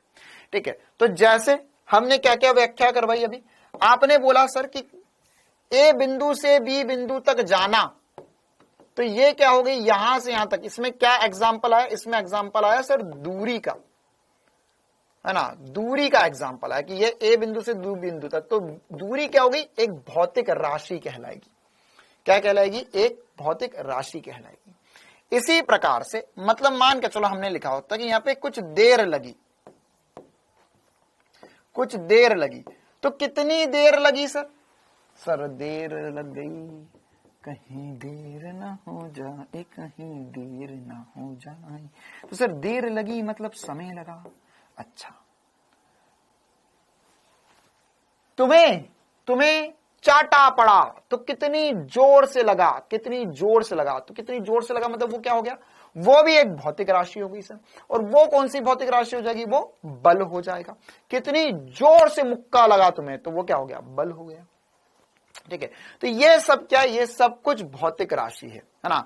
कितनी तेज चल रहा है, हाँ बिल्कुल, एक बच्चे ने बोला तेज चल रहा, बहुत तेज चल रहा है ये भैया, हाँ भैया ये आदमी बहुत तेज चल रहा है। तो बहुत तेज चल रहा मतलब क्या हुआ सर, ये स्पीड की बात करना चाह रहा है, इसकी चाल की बात करना चाह रहा है। ठीक है, तो इस प्रकार से हम बहुत सारी घटनाओं को भौतिक राशियों से व्याख्यात, मतलब उनकी व्याख्या करते हैं, उनके बारे में बताते हैं। अब यहां पर अगर हम ये कुछ देर हो गई, कुछ तेज चल रहे, तो ये सब तो सर ये सब भौतिक राशियां है। लेकिन सर ऐसी भी बहुत सारी घटनाएं जिनकी हम व्याख्या नहीं कर सकते, तो उनका क्या होगा। जैसे मान के चलो कि मुझे तुम पर बहुत गुस्सा आ गया, मुझे तुम पर बहुत गुस्सा आ गया। तो गुस्सा कितना आया, इसकी व्याख्या कभी नहीं की जा सकती। ये नहीं बताया जा सकता कि कितना गुस्सा आया, मतलब कि वो भौतिक राशि नहीं है। ऐसा हो सकता, पूछ सकते कि भैया बताओ भौतिक राशि क्या नहीं है। तो गुस्सा आया फीलिंग, है ना, तो ये सब भौतिक राशि है ना। जैसे एक बच्चा बोल रहा है कि कितना मोटा है ये, तो मोटा है, मोटा मतलब क्या हुआ, इसका द्रव्यमान ज्यादा है। तो ये सब क्या है, ये सब भौतिक राशियां हैं, ये सब भौतिक राशियां हैं। लेकिन किंतु परंतु अपितु अगर मैंने बोला भावना, फीलिंग, मैं तुमसे इतना प्यार करता हूं कि चांद तारे तोड़ लाऊंगा, तो ये क्या है, ये है फीलिंग, है ना। मुझे तुझ पे इतना गुस्सा आ रहा है कि मैं तुझे 2 चमाट मार दूंगा, तो ये भी क्या है, एक फीलिंग है। ठीक है, तो ये फीलिंग जो होती है वो फिजिक्स में नहीं है ना, वह भौतिक राशि नहीं है, क्योंकि उसे परिभाषित नहीं कर सकते, उसे परिभाषित नहीं कर सकते। ठीक है, उज्जवल बेटा तू क्लास में लेट आया, फिर से क्लास पहले जाकर देखना, मैंने बता दिया, सब कुछ बता दिया क्लास में ना, एक बार पूरी क्लास स्टार्टिंग से जाकर देखना। अब ये तो सर ऐसे नहीं सर, ऐसे ये नहीं होता है सर, है ना सर। एक बच्चा बोल रहा था, मतलब सर एक बच्चा नहीं था, है ना, किसी ने बोला कि मैं तुमसे बहुत प्यार करता हूं, तो सर उसने पूछा कितना प्यार करते हो, तो उसने बोला कि चांद और तारे तोड़ लाऊंगा। फिर दूसरे ने बोला कि नहीं, चांद तारे और सितारे भी तोड़ लाएंगे, हम तुम्हारे लिए 15 तारे तोड़ लाएंगे। तो ये सर नहीं, जो 15 तारे तोड़ कर लाएगा वो तो ज्यादा प्यार करता है। नहीं, ऐसा नहीं होता। क्यों नहीं होता? क्योंकि मेरे भाई, चांद तारे तोड़कर लाएगा तो रखेगा कहां, और लेकर कैसे आएगा ये भी हमें बता दे, है ना। अगर चांद पृथ्वी पे आ जाएगा तो पृथ्वी वाले कहां जाएंगे? तो यह फीलिंग जो है वो भौतिक राशि नहीं होती है, यह भौतिक राशि नहीं होती है।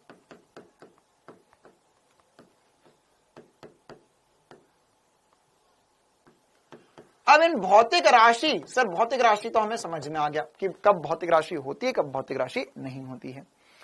लेकिन अब इन भौतिक राशि में भी अगर हमने मान के चलो भौतिक राशि पता चल रही है, अच्छा सर हमें पता चल गया कि यह देर लग गई, समय हो गया, तेज चाल हो गया, मोटा द्रव्यमान हो गया, लेकिन अभी इसमें हमें यह नहीं पता चल पा रहा है, या इसको मापन कैसे करना है यह समझ नहीं आ पा रहा है सर। कैसे कैसे सर मापन कैसे होगा? इसका मतलब क्या हुआ? इसका मतलब ये हुआ कि मान के चलो मैंने तुमसे पूछा कि कितनी देर से पढ़ रहे हो, कितना समय हो गया पढ़ते पढ़ते, कितना समय हो गया पढ़ते पढ़ते, तो आप बोलोगे सर 1 घंटा 10 मिनट हो गए, या हम बोल सकते हैं 70 मिनट हो गए, 70 मिनट हो गए। तो यहां पर 70 मिनट हो गए, 70 मिनट हो गए। अच्छा सर 70 मिनट, तो ये क्या है, ये क्या है? तो सर हमने ये परिभाषित करा कि कितनी देर होगी, मतलब समय को और बढ़िया रूप से परिभाषित करने के लिए हमने एक और नई चीज का इस्तेमाल किया। क्या इस्तेमाल किया? हमने इस्तेमाल किया एक संख्या का। मतलब देखो ऐसा समझ लेते, एक भौतिक घटना, फिर से लिख देता हूं मैं, भौतिक घटना की व्याख्या करने के लिए हम क्या लेकर आए सर? भौतिक घटना की व्याख्या करने के लिए हम भौतिक राशि लेकर आए। क्या लेकर आए? भौतिक राशि लेकर आए। अब भौतिक राशि तो जो है सर हमें पता चल गई कि क्या होती है। अब भौतिक राशि हमें पता चल गई, तो इस भौतिक राशि को अगर मैंने बोला कि लंबाई है, तो कितनी लंबाई है उसका वर्णन कैसे करेंगे, उसका वर्णन कैसे करेंगे? तो उसका वर्णन करने के लिए हम लेकर आए सर 2 चीजें, एक संख्या, और सर संख्या के आगे आपने एक और चीज बोली, जैसे मैंने बोला मिनट, बोला मिनट। अच्छा, या अगर मैं पूछता तुमसे कि घर कितनी दूर है यहां से, तो तुमने बोला सर 5 किलोमीटर दूर है। तो तुमने एक संख्या बोली, उसके साथ एक और संख्या की व्याख्या करने के लिए या भौतिक राशि को पूर्ण करने के लिए तुम उसके साथ जो बोल रहे हो उसकी व्याख्या करने के लिए वह एक मात्रक कहलाता है। क्या कहलाता है? एक मात्रक कहलाता है। तो कोई भी भौतिक राशि को अगर हम पूर्ण रूप से चिन्हित करना चाहते हैं तो 2 चीजें होंगी, एक संख्या होगा और एक मात्रक होगा इसके लिए। ठीक है, तो अगर हमने भौतिक राशि बोली, पहले तो भौतिक घटना क्या होती है ये समझ में आया, फिर उसके बाद में हमें पता चला कि भौतिक राशि क्या होती है। भौतिक राशि अपने आप में पूर्ण है, बिल्कुल सही बात, लेकिन उसको जब मापेंगे तो मापने के लिए हम किसका इस्तेमाल करेंगे? हम सर एक संख्या और एक मात्रक का इस्तेमाल करेंगे। आ गई बात समझ में? ठीक है, तो यहां पर इसे हम कोई भी भौतिक राशि अगर तुम जब भी लिखोगे तो वो संख्या और मात्रक के बगैर पूर्ण नहीं है, उसमें एक संख्या होगी और उसका एक मात्रक होगा। चल, अब ये तो सर बिल्कुल बेसिक सी बातें थी, हमें समझ में आ गया। अब इसके अलावा और क्या समझना है हमें? अब हमें यह समझना होगा कि भौतिक राशियां कितने प्रकार की हो सकती है। भौतिक राशियां कितने प्रकार की हो सकती है? जितने प्रकार की भौतिक राशियां हो सकती है उतने प्रकार के मात्रक भी हो सकते हैं। इसे अंग्रेजी में भी लिख देता हूं, है ना। ये हमने बोला भौतिक राशियां, अच्छा ये है नंबर इनटू यूनिट। मात्रक मतलब क्या होता है? यूनिट, है ना। और यह हो जाएगा फिजिकल क्वांटिटी,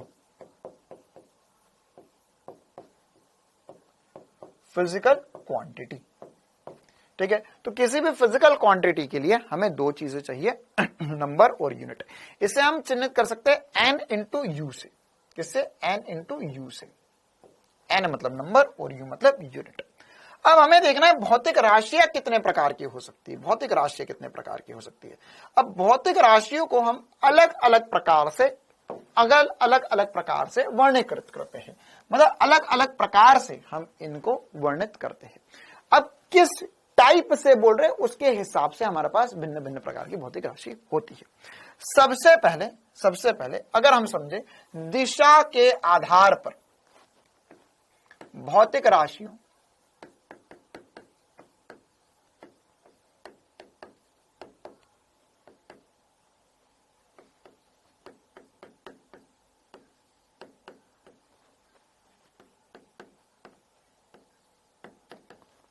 राशियों का विभाजन, सबसे पहले हम पढ़ रहे दिशा के आधार पर कि सर दिशा के आधार पर क्या हो सकता है, दिशा के आधार पर क्या क्या हो सकता है। तो दिशा के आधार पर हमारे पास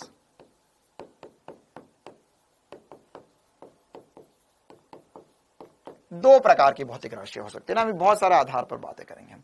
तो सबसे पहले दिशा के आधार पर, तो दिशा के आधार पर भौतिक राशियां फिजिक्स और केमिस्ट्री में सेम ही होती है। हाँ बेटा, फिजिक्स केमिस्ट्री में सब सेम ही होगी, बिल्कुल आसान सी बात। दो प्रकार की होती है, कौन कौन सी?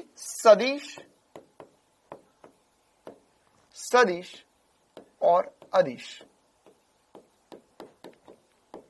सदिश और अदिश। तब सदिश भौतिक राशियां क्या होती है, अदिश भौतिक राशियां क्या होती है, पहले ये समझना होगा हमें, है ना। तो सर एकदम आसान सी बात क्या है, वही सोच रहा हूं मैं जो हमें पता है। हाँ, इसके बाद में कुछ होशियार होते जो यहां पर बोलेंगे नहीं सर तीन प्रकार की होती है। एक और होता है प्रदिश राशि, लेकिन प्रदिश राशि हमारे सिलेबस में डिफाइंड नहीं है, अगर हमें आता भी है तो हम उसके बारे में कुछ करेंगे वाले नहीं है। तो हम बोलेंगे दो ही। और प्रदिश राशियां क्या होती है मैं एक बार आपको बता दूंगा, ठीक है। अब सदिश और अदिश कौन कौन होता है? सदिश राशियां वो होती है, या अदिश राशियों से पहले शुरुआत करते हैं, ज्यादा आसान है। ऐसी है भौतिक राशियां जिसमें दिशा नहीं है, जिसमें क्या है, केवल परिमाण है, जिनमें केवल परिमाण है। और सदिश क्या है, जिनमें परिमाण और दिशा दोनों है, परिमाण प्लस दिशा दोनों की जरूरत है, उसे हम सदिश बोलते हैं। अच्छा सर, परिमाण जैसे ऐसी भौतिक राशियों के एग्जाम्पल जिनमें केवल परिमाण की जरूरत है, जैसे मैंने बोला कि दूरी, हाँ सर दूरी कितनी है, मैंने बोला यहां से दूरी 5 किलोमीटर, बस उससे ज्यादा उसमें कोई जरूरत नहीं है। मैंने बोला समय कितने बज रहे हैं, तो हमने बोला या कितनी देर होगी, हमने बोला था सर 70 मिनट हो गए। तो 70 मिनट में हम ये नहीं बोलेंगे कभी भी कहां से 70 मिनट, है ना। 70 मिनट तो सर 70 मिनट हो तो उसमें दिशा की जरूरत नहीं होती है।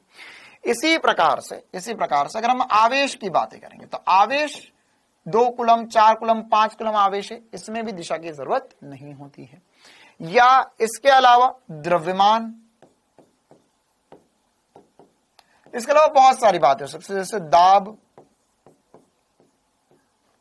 ठीक है, शक्ति, ऊर्जा, ये सब किसके एग्जाम्पल से? ये सब जो एग्जाम्पल से यह अदिश मतलब क्या हो गया, हाँ जिसमें केवल और केवल परिमाण है, दिशा की जरूरत नहीं है। करंट, बिल्कुल करंट भी बोल सकते हैं।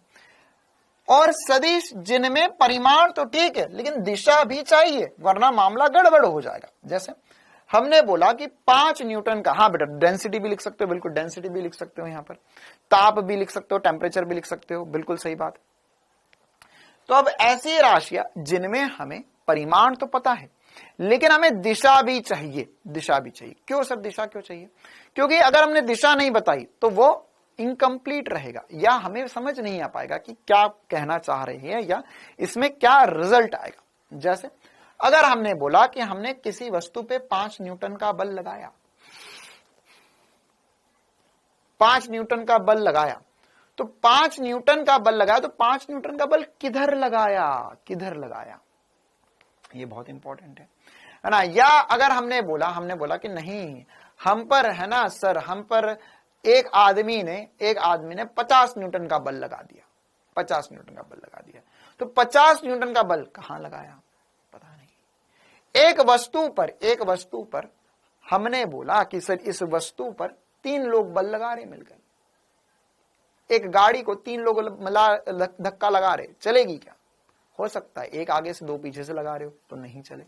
तो ये बल कैसी राशि होगी? बल सदिश राशि होगी, क्योंकि इसमें दिशा की भी आवश्यकता है। और इसके अलावा बहुत सारी चीज हो सकती है, जैसे वेग, त्वरण, है ना। इसके और भी डिटेल में हम सारी डिस्कशन करेंगे जब इनको पढ़ेंगे। जैसे त्वरण क्या होता है, त्वरण वेग क्या होता है, वेग में परिवर्तन त्वरण कहते हैं। त्वरण क्या है सर?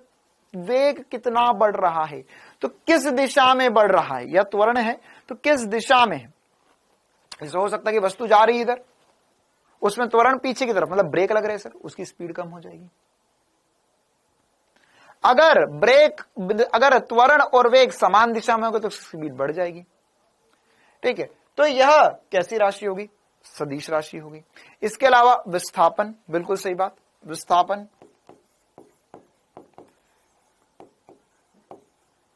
विस्थापन, संवेग, तो ये सब कैसी राशियां होती है? ये सब कोई अदिश राशियां और सदिश राशियां होती है। हाँ, कार्य बेटा, कार्य जो है वो अदिश है। कार्य, ऊर्जा,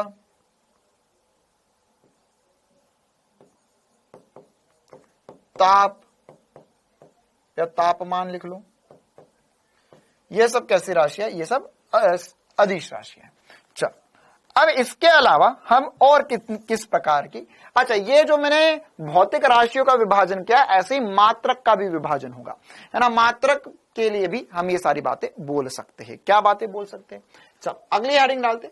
अब हमने यहां पर जो बोला भौतिक राशियों का विभाजन, यह दिशा के आधार पर, जिसके पास दिशा है, जिसके पास दिशा नहीं है।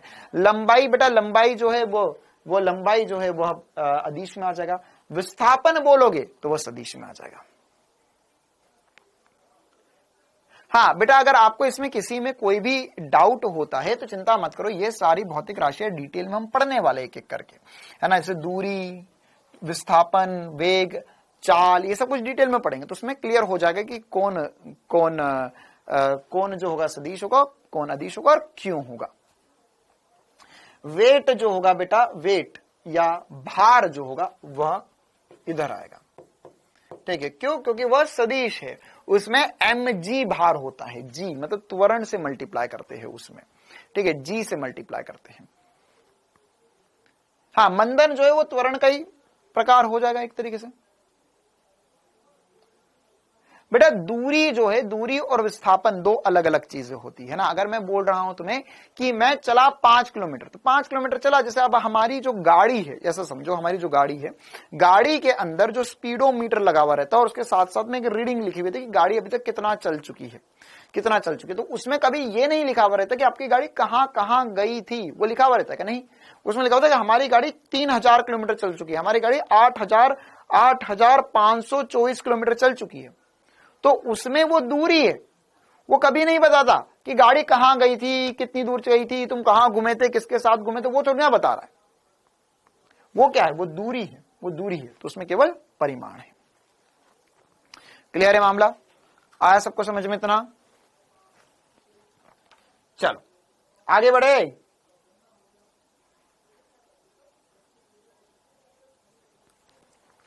हाँ भाई, आगे बढ़ते हैं। अब हम लिखेंगे कि भौतिक राशियां जो है वो उसमें निर्भरता के आधार पर, आयशा बेटा यही मैंने भार और द्रव्यमान में भी अंतर बताया तुम्हें। और भार और द्रव्यमान में अंतर कक्षा 9वीं में पढ़ाया जाता है। चलो कोई बात नहीं, वैसे मैं बताऊंगा जब हम भार द्रव्यमान की बातें करेंगे आगे तब, है ना। मतलब भार क्या है, द्रव्यमान मतलब कि कितना कितना द्रव्य है किसी भी वस्तु के अंदर, मैटर कितना है। और इसके अलावा भार क्या है? mg जो बल लग रहा है ना, वो भार होता है कि आपको गुरुत्वीय बल कितना लग रहा है, द्रव्यमान गुणा गुरुत्वीय त्वरण। अच्छा, इसी प्रकार से, अच्छा इसमें एक और बात होती है प्रदिश राशि। प्रदिश राशि अगर आप लोग चाहो तो लिख लो, लेकिन वो हमारे किसी काम की नहीं है। प्रदिश राशियां क्या होती है? इसे टेंसर बोलते हैं इंग्लिश में। क्या बोलते हैं? टेंसर। टेंसर क्वांटिटीज क्या होती है? अच्छा इसका इंग्लिश हिंदी भी लिख देता हूं। इसे वेक्टर बोलते हैं, इसे स्केलर बोलते हैं। वेक्टर और स्केलर। प्रदेश राशियां क्या होती है? प्रदेश राशियां वे राशियां होती है जिनके पास में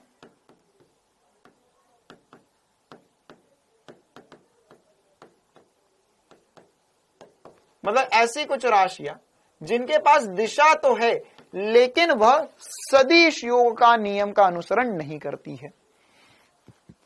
ठीक है, जो सदिश योग के नियम का अनुसरण नहीं करती, मतलब जो थोड़ी सदिश थोड़ी अदिश है। बाकी टेंसर वगैरह क्या होता है, टेंसर को सॉल्व कैसे करते हैं, ये सब हायर इंजीनियरिंग में पढ़ाया जाता है, जो सिविल इंजीनियर बनते हैं उनको पढ़ाया जाता है, हमें ये सब पढ़ने से कोई मतलब नहीं है। चलो हम तो नेक्स्ट हेडिंग डाल रहे थे, अब यार यहाँ पे जगह नहीं है, अगली हेडिंग डाल लेते हैं हम कि यहां पर निर्भरता के आधार पर क्या क्या होता है। ये प्रदेश राशि इधर लिख देता हूं मैं ना, नेक्स्ट हेडिंग यहां पर आ जाएगी। प्रदेश राशि भी लिख लेना, ये अलग है ना, मतलब इसमें चाहो तो एक लाइन लिख लो कि जो ना तो सदिश है ना तो पूर्णतः सदिश है ना तो पूर्णतः अदिश राशि है। चलो, तो निर्भरता के आधार पर भी हम 3 प्रकार से भौतिक राशियों को विभाजित कर सकते हैं।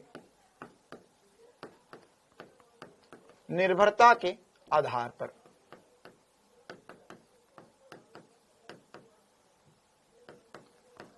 सबसे पहली निर्भरता के आधार पर जो भौतिक राशियां होती है वो मूलभूत राशियां होती हैं। मूलभूत राशियां, इसमें हमारे पास 7 मूलभूत राशियां होती है। बेटा दाब अदिश होता है, दाब अदिश होता है। हाँ भाई, तो अब मूलभूत राशियां जो होती है वह हमारे पास 7 प्रकार की मूलभूत राशियां होती है।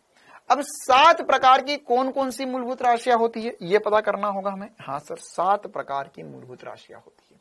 तो ये 7 प्रकार की मूलभूत राशियों को ही मूलभूत क्यों बोला गया, क्योंकि एक्चुअल में बात यह है कि पूरे फिजिक्स में जितनी भौतिक राशियां थी उनमें से ये 7 फिजिकल क्वांटिटीज ऐसी पाई गई है जो किसी पर भी निर्भर नहीं करती है, किसी पर भी निर्भर नहीं करती है, वो अपने आप में ही संपूर्ण है। जैसे अगर आपको यह बताना है कि समय कितना हो रहा है, तो समय बताने के लिए, लंबाई बताने के लिए या इसके अलावा द्रव्यमान बताने के लिए आपको किसी और दूसरी भौतिक राशि की जरूरत नहीं है। लेकिन हम अगर ये डेफिनेशंस वगैरह नहीं लिखना, अभी पहले समझ लो। लेकिन अगर हम दूसरे प्रकार की भौतिक राशियों की बात करें जो होती है व्यक्तपन्न राशियां। व्यक्तपन्न राशियां क्या होती है सर, जो किसी दूसरी भौतिक राशि पर निर्भर कर रही है। तो सर कैसे निर्भर कर रही है, जैसे अगर मैं तुमसे पूछूं कितना तेज चल रहा है, तो तेज चल रहा है मतलब कितनी दूरी तय कर रहा है, कितने समय में, तो तेज चलना वो दूरी और समय पर निर्भर कर रहा है। तो ये क्या होगी, व्यक्तपन्न राशि कहलाएगी। क्या कहलाएगी, व्यक्तपन्न राशि कहलाएगी। या इसके अलावा अगर हम और समझे, हमने बोला सर कि बल कितना लग रहा है। अच्छा, बल कितना लग रहा है, तो बल लगने में बल बहुत सारी बातों पे निर्भर करेगा कि द्रव्यमान कितना है, त्वरण कितना हो रहा है, ये सब क्या है, ये सब कुछ व्यक्तपन्न राशि में आता है। क्लियर है कहानी। इसके अलावा यहाँ पर इन 7 मूलभूत राशियों को छोड़कर जितनी मूलभूत राशि है वो सब व्यक्तपन्न में आती है। जैसे हमने सर समझा, क्या सर ऊर्जा भी व्यक्तपन्न में आएगा? हाँ सर, ऊर्जा भी व्यक्तपन्न में आएगा। ऊर्जा अलग अलग प्रकार की ऊर्जा होती है, जैसे हमने बोला गतिज ऊर्जा, तो गतिज ऊर्जा होती है 12 mv², मतलब कितने द्रव्यमान की वस्तु कितने वेग से चल रही है, कितनी चाल से चल रही है, वो उसकी गतिज ऊर्जा परिभाषित करेंगे। तो यह सब क्या होती है, ये सब व्यक्तपन्न राशियों में आती है। ठीक है। हाँ, इलेक्ट्रिसिटी, बेटा इलेक्ट्रिसिटी जो वर्ड है वो गलत बोल रहे हो तुम, है ना, वहां पे करंट बोलना चाहिए या विद्युत धारा बोलना चाहिए, वो मूलभूत में आता है। तो ये जो 7 मूलभूत प्रकार की राशियां है सर, वो कौन सी है, और यहां पर उनको छोड़कर जो सब कुछ है वो किसमें आएगी, व्यक्तपन्न में। तो मूलभूत राशियों के जो 7 मूलभूत राशियां वो एक बार हम लिख देते हैं। द्रव्यमान, एक काम करते हैं यहां पर थोड़ा सा एडजस्ट कर देता हूं, मैं इसे थोड़ा सा नीचे कर रहा हूं ताकि यहीं पर हम लिख दें। हाँ, तो 7 कौन कौन सी मूलभूत राशियां हैं। सबसे पहली जो मूलभूत राशि है वो है द्रव्यमान, समय, लंबाई। ये 3 जो है इस दुनिया में, देखो पहले क्या था, इन 3 को ही मूलभूत माना जाता था, इन 3 को ही मूलभूत माना जाता था और इन पर ही सब कुछ किया जाता था। लेकिन फिर उसके बाद में पता चला कि इनके अलावा भी जैसे विद्युत धारा, करंट, विद्युत धारा, तापमान, क्योंकि सबसे पहले जो, अगर हम बोलचाल की भाषा में भी बात करें तो इन तीन की सबसे ज्यादा जरूरत पड़ती है, द्रव्यमान, लंबाई और समय की। फिर उसके बाद में विद्युत धारा, तापमान,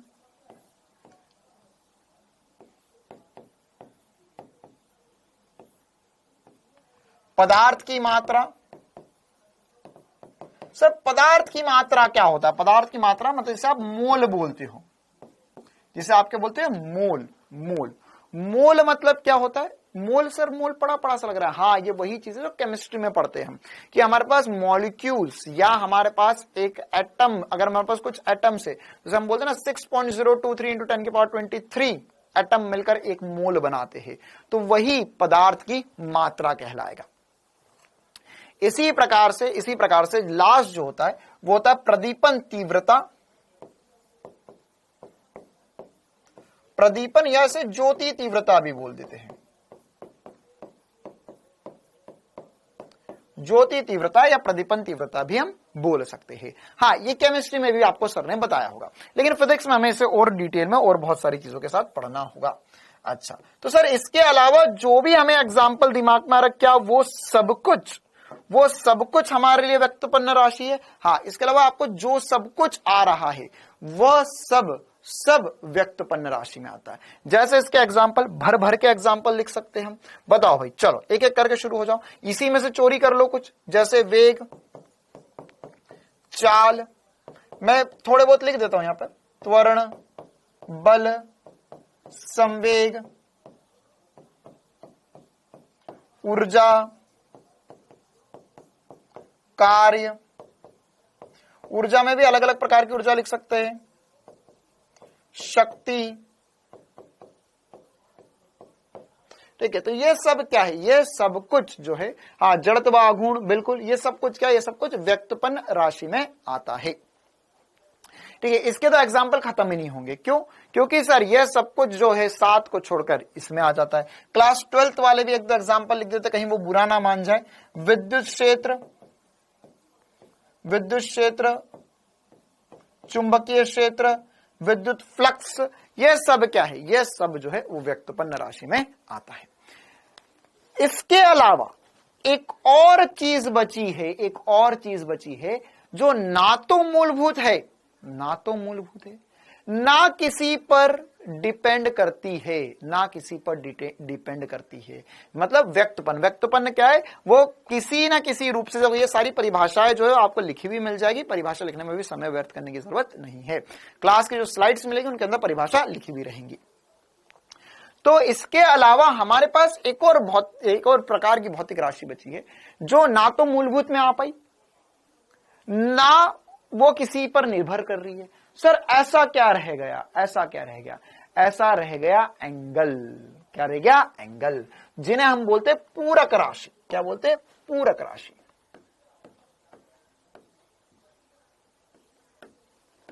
पूरक राशि। तो पूरक राशि क्या होती है? सर पूरक राशि क्या होती है? पूरक राशि हमारे पास भी अन्य 2 प्रकार की ही होती है। वैसे कोण 2 प्रकार के हो सकते हैं, एक तो नॉर्मल कोण या समतल कोण जो हम लिखते हैं, और एक होता है घन कोण या सॉलिड एंगल, जिसके बारे में हम आने वाले समय में देखेंगे डिटेल में। तो ये 3 प्रकार की हमारे पास भौतिक राशियां होती है ना, मतलब निर्भरता के आधार पर मूलभूत, व्यक्तपन्न और पूरक राशियां।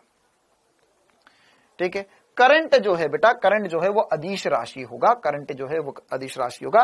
वैसे कुछ लोग करंट को टेंसर में चिन्हित करते हैं, प्रदिश राशि में ना, लेकिन अभी हम तो परिमाण इसको बोलेंगे, अदिश राशि ही बोलेंगे। वैसे वो प्रदिश राशि है, अगर आप बहुत हायर मैथ्स वगैरह पढ़ रहे हो, फिजिक्स पढ़ रहे हो तो।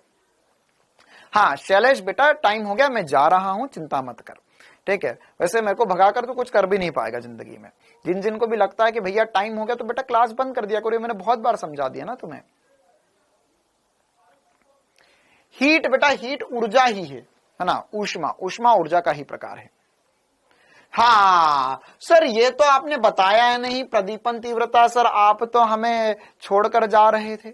हाँ, क्योंकि शैलेश ने बोला इसलिए जाना पड़ रहा है ना, क्या करे, क्योंकि उसे लग रहा है कि मैंने फीस इतनी भरी है तो पढ़ू भी उतना ही ना, मैंने 3 मिनट ज्यादा क्यों पढ़ू मैं, कहीं मेरा भला ना हो जाए। ऐसा कुछ लोग होते हैं ना कि अरे नहीं नहीं ऐसा कर देंगे अच्छा होगा तो क्या दिक्कत हो रहा है, नहीं भैया इतना अच्छा नहीं चाहिए हमको। देखो तो प्रदीपन तीव्रता क्या होती है, प्रदीपन तीव्रता क्या होती है? प्रदीपन तीव्रता, इसको वैसे हमें नहीं पढ़ना है। क्यों नहीं पढ़ना है सर इसे? क्योंकि ये हमें कहीं यूज नहीं आएगा। लेकिन ये होता क्या है एक्चुअल में? अगर हमारे पास, अगर आप चांदनी रात में किसी के साथ बैठे हैं और उस चांदनी रात में आपको पता चला कि सर ये जो चांद और तारे हैं इनकी रोशनी आ रही है हम तक, रोशनी आ रही है हम तक, तो अगर वो रोशनी हमारे तक आ रही है तो कितनी रोशनी आ रही है? रोशनी साथ में बैठी है, ये कैसी बात है? रोशनी मतलब, अरे रोशनी लड़की का नाम नहीं बोल रहा मेरे प्यारे, रोशनी बोल रहा हूं कि तारे से जो लाइट आ रही है उस रोशनी की बात कर रहा हूं मैं। तो तारे से जो लाइट आ रही है, सितारों से जो लाइट आ रही है ना, तो वो कितनी आ रही है, वो कैसे मापोगे? कैसे मापोगे? तो वो मापने के लिए हम प्रदीपन तीव्रता या ज्योति तीव्रता का इस्तेमाल करते हैं। ठीक है, और इसका मात्रक कैंडला होता है, जिसके बारे में हम अगली क्लास में डिस्कस करेंगे। हाँ, किरण, ज्योति सब यही है। चलो, तो अभी की क्लास हम इतनी ही रखते हैं, है ना। हम कल की क्लास में इस पर और आगे चर्चा करेंगे, और ये जो भी सब कुछ मैंने बताया इसके सारे डेफिनेशंस जो है वो आपको क्लास खत्म होने के बाद में, है ना, ऐसी की ऐसी स्लाइड्स के अंदर मिल जाएगी, आप वहां से लिख सकते हैं। कल मैं थोड़ा सा और रिवाइज भी करवा दूंगा जो अभी मैंने पढ़ाया। और उसके बाद में बेटा वेट सदिश राशि है, गला चीख चीख कर मैंने 4 बार बोल दिया कि वेट जो है, ये भार जो है, ये देख हिंदी में लिखा भी है, वेट या भार जो है वो सदिश राशि होता है।